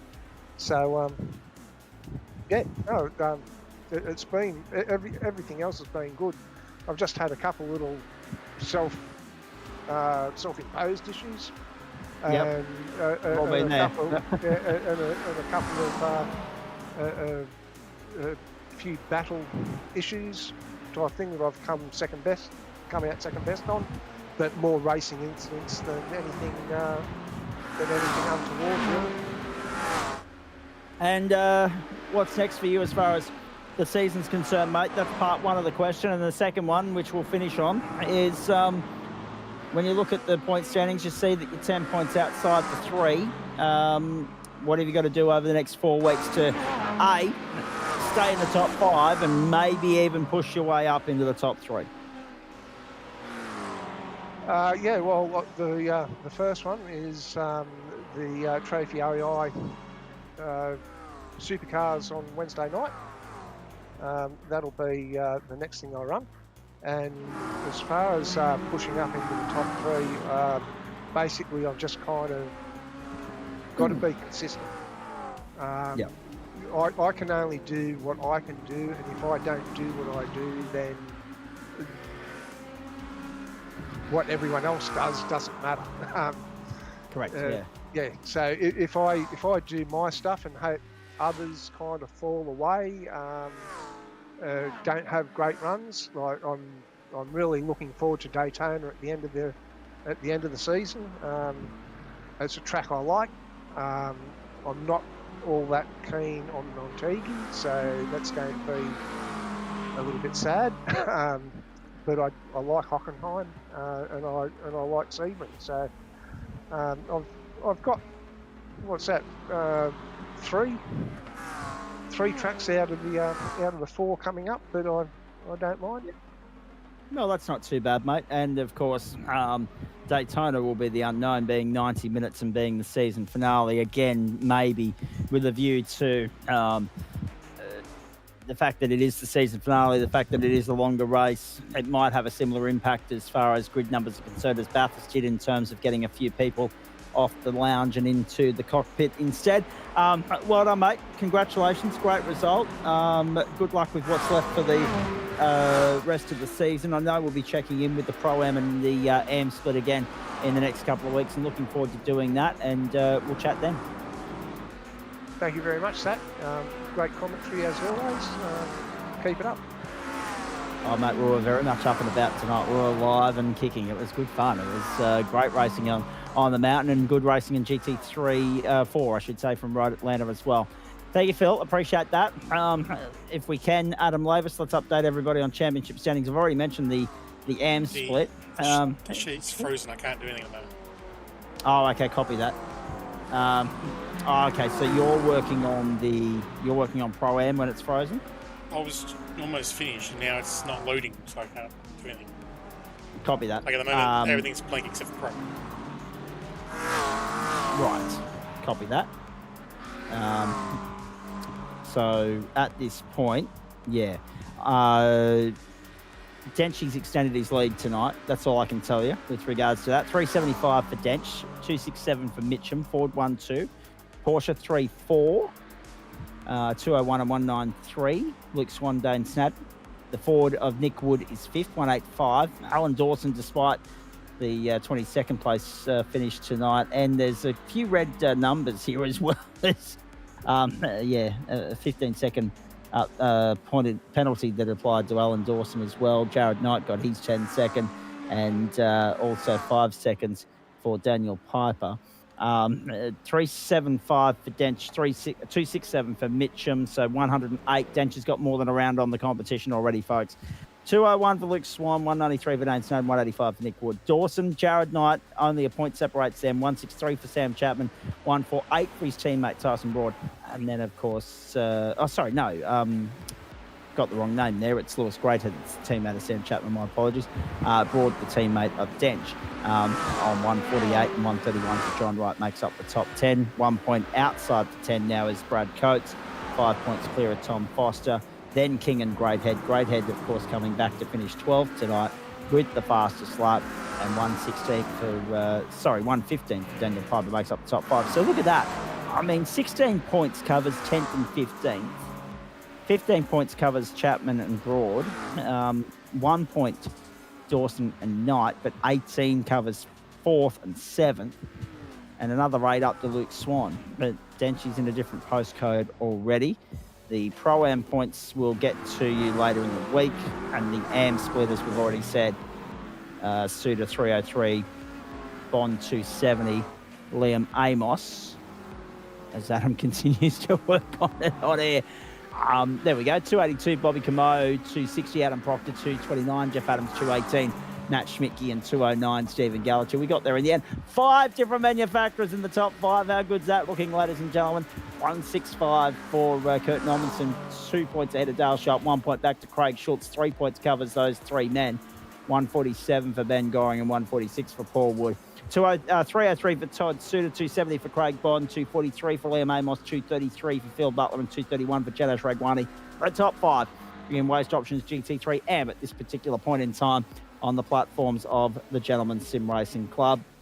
And in that top 10, I mean, you got Mercedes, you got Audi, you got Porsche, McLaren, Acura, Ford. It is fantastic to see the manufacturer spread in that top 10. 3 Fords, 3 Acuras, 2 Porsches, a Mercedes, and a Corvette in GT Pro. And in GT3 Pro Am, you got the only Lambo anywhere in the service at the moment is Matt Schmidtke. Have a look at him go. But you got 5 different manufacturers in the top 5. And unfortunately, only 5 in the top 10 because the back half of the 10 is 2 Acuras, 2 Porsches, and a McLaren, which we've already got featuring in the top half of the standings. But still a great spread of manufacturer diversity in the top 10 of each 3 servers at the moment. Let's remind you that GT4 is still being led by Sam Muir ahead of Sam Chapman, Marcus Watson, Jordan Markham, and Alex Court, the top 5. 75 points covers 1st and 5th there. Drop rounds coming to the equation at the end of next week's 7th round. And we do this each and every Monday, Wednesday, Thursday, and Friday night on the platforms of the Gentleman Sim Racing Club with thanks to Straight Insider, Waste Options, Trophy ALA, Orbic Australia, Bowens the Builder's Choice, JJZ Constructions, merch.tgsrci.com, and Flash Graphics. Looking ahead for you on the platforms of the Gentleman Sim Racing Club across Facebook, Twitch, and YouTube at the end of an extraordinary night in the booth for the start of the second half of the campaign. Race 6 continues tomorrow night. Night 2 action for you for the BMW M Sport Cup from WeatherTech Raceway, Laguna Seca. Still don't know whether we're going to bring you the grand finale of that. We usually try to bring you the grand finale if we can't bring you any other events throughout the course of the campaign. We'll wait and see. It'll depend on the availability of directors and editors and producers, more so than commentators. WeatherTech Raceway, Laguna Seca is their next stop. 2 sprint races tomorrow night, 8 p.m. Eastern Daylight Time. 9:15 on the Hockenheimring Outer Loop at 9:15 Eastern Daylight Time, round 6 of the GSRC Formula 1 Retro Championship with thanks to JJZ Constructions. That is a 40-minute race for those guys there in the later 79s. Wednesday night, Liam Banks, Daniel Correa with this Charlotte Motor Speedway, the stop for the Orbic Australia NASCAR Truck Series. That's from 7:45 Eastern Daylight Time. Then on to the Okayama International Circuit. So back-to-back weekends in Japan for the supercars. Trophy AI Supercars, the Elite Split Wednesday night, 40 minutes the journey, 9 p.m. Eastern Daylight Time, the kickoff time. Thursday night, Magny-Cours in France. So we went from Canada to French Canada and now to France in as many weeks. Back to just the one race on the program for straight inside a Super Formula Light. That's 27 laps or 40 minutes, whichever comes first. 7:45 Eastern Daylight Time. Hope you can join us for that. Then, of course, on to Suzuka for the third of the sprint rounds of the Porsche Cup, with thanks to Bowen's the Builder's Choice. Race 1 over 16 minutes, race 2 over 27. And we will bring that to you live and free here on the platform of the Gentleman Sim Racing Club from 9 p.m. Eastern Daylight Time. And remembering that we've already been advised to pack the brolly for that one. So we're looking forward to seeing what the weather gods have in store for us when we get to Suzuka on Thursday night. Friday night, and we start the second half of the campaign for the Le Mans Hypercars from Monza in Italy. And there's 2 sprint races there. And that will be from 8:30 Eastern Daylight Time. Remembering that the sprint race format, we're into the third week of that. And it's certainly spiced things up. But Aidan Luthwaite, despite not being on the grid last week, is still the man to beat in that championship at the moment. 2 sprint races, 8:30 Eastern Daylight Time. That's the end of week 6 action for you. There's nothing on the schedule there. Saturday night is blank at the moment. Despite it being the first Saturday of the month. There are 5 Saturdays in March. That might have something to do with it. Which means we go to week 7 and the start of Monday Night Motorsport for March, the start of the run to the checkered flag, because we'll finish March as in the same breath as we finish term 1, really. Our grand finale night is Friday the 28th from Le Mans with the Hypercars. Week 7, night 1, term 1 gets underway from the Mid-Ohio Sports Car Course, the second of 4 consecutive weeks in America for Waste Options GT4. Then on to Waste Options GT3 from the Hockenheim Ring. Am split first, Pro split second. Not Pro Ams, Pro split second. Next up next week. So Hockenheim Ring, final sprint round of the campaign, round 7, 8:45 Eastern Daylight Time. Hope you can join us for that. The Am split first, the Pro second, races 10 and 11 of the campaign. Then the 2 60-minute races, Motegi and Sebring, and then on to Daytona for 90. Oh boy, exciting night, huge night in fact on the platforms of the Gentleman Sim Racing Club. Well done to Marcus Watson, consecutive wins in as many weeks after we had 5 and 5 to start the season in Waste Options GT4. Well done to Jackson Ray Harner, joining the ever-growing winners list in Waste Options GT3 Pro. Well done to our winners in the Pro Am and Am splits as well. Remember, you can get amongst this magnificent entertainment that we bring you here in terms of getting involved on track, ladies and gentlemen. If you want to join in the fun of the fair, race.tgsrci.com is the place to go. If you want any of the paraphernalia that we've got available to show your support for the club, that's where you go. gsrcmerch.myshopify.com or merch.tgsrci.com. And the website takes you to the same link, same address, same place, ladies and gentlemen. Don't worry too much about that. Don't overthink it. So, that's it. The first night of week 6 is behind us. The first night of the final week of February. The first night of the final week of summer. All the finals are ratting up there very nicely, but there's still 4 weeks to go. Denchi has one hand on title 13, I should say, already. He has done for a while. We're losing count. But there's some signs in the offing that there are going to be some contenders putting their hand up, throwing their hat into the ring to potentially take the odd race win or 2 away from him. And remember, he hasn't won a race in the last 2 rounds of the campaign. We'd have to go back away in the record books to find the last time that was the case. Akira on top tonight in the same way that they were last week. Jackson Ray Harner, a magnificent performance to win by 4 seconds here at the famed Mount Panorama circuit. Some of the greatest real estate you'll find anywhere in the world, the best motor racing bitumen we've got. We hope you enjoyed it as much as we've enjoyed bringing it to you. But of course, after 12 hours at the start of the month, 12 hours last week, 12 hours this week, I think we are happy to take a break from GT3 racing on this particular racetrack for a little while. I hope you enjoyed it. On behalf of Adam Lavis and all the crew here, after just over 4.25 hours, that is Waste Options GT night on the platforms of the Gentleman Sim Racing Club, done and dusted. Daniel Correa-Sar and Liam Banks look forward to your company Wednesday. I'll see you Thursday. Until then, enjoy the rest of your week, ladies and gentlemen, and thanks for your company tonight. We hope to see you on Thursday. Bye for now.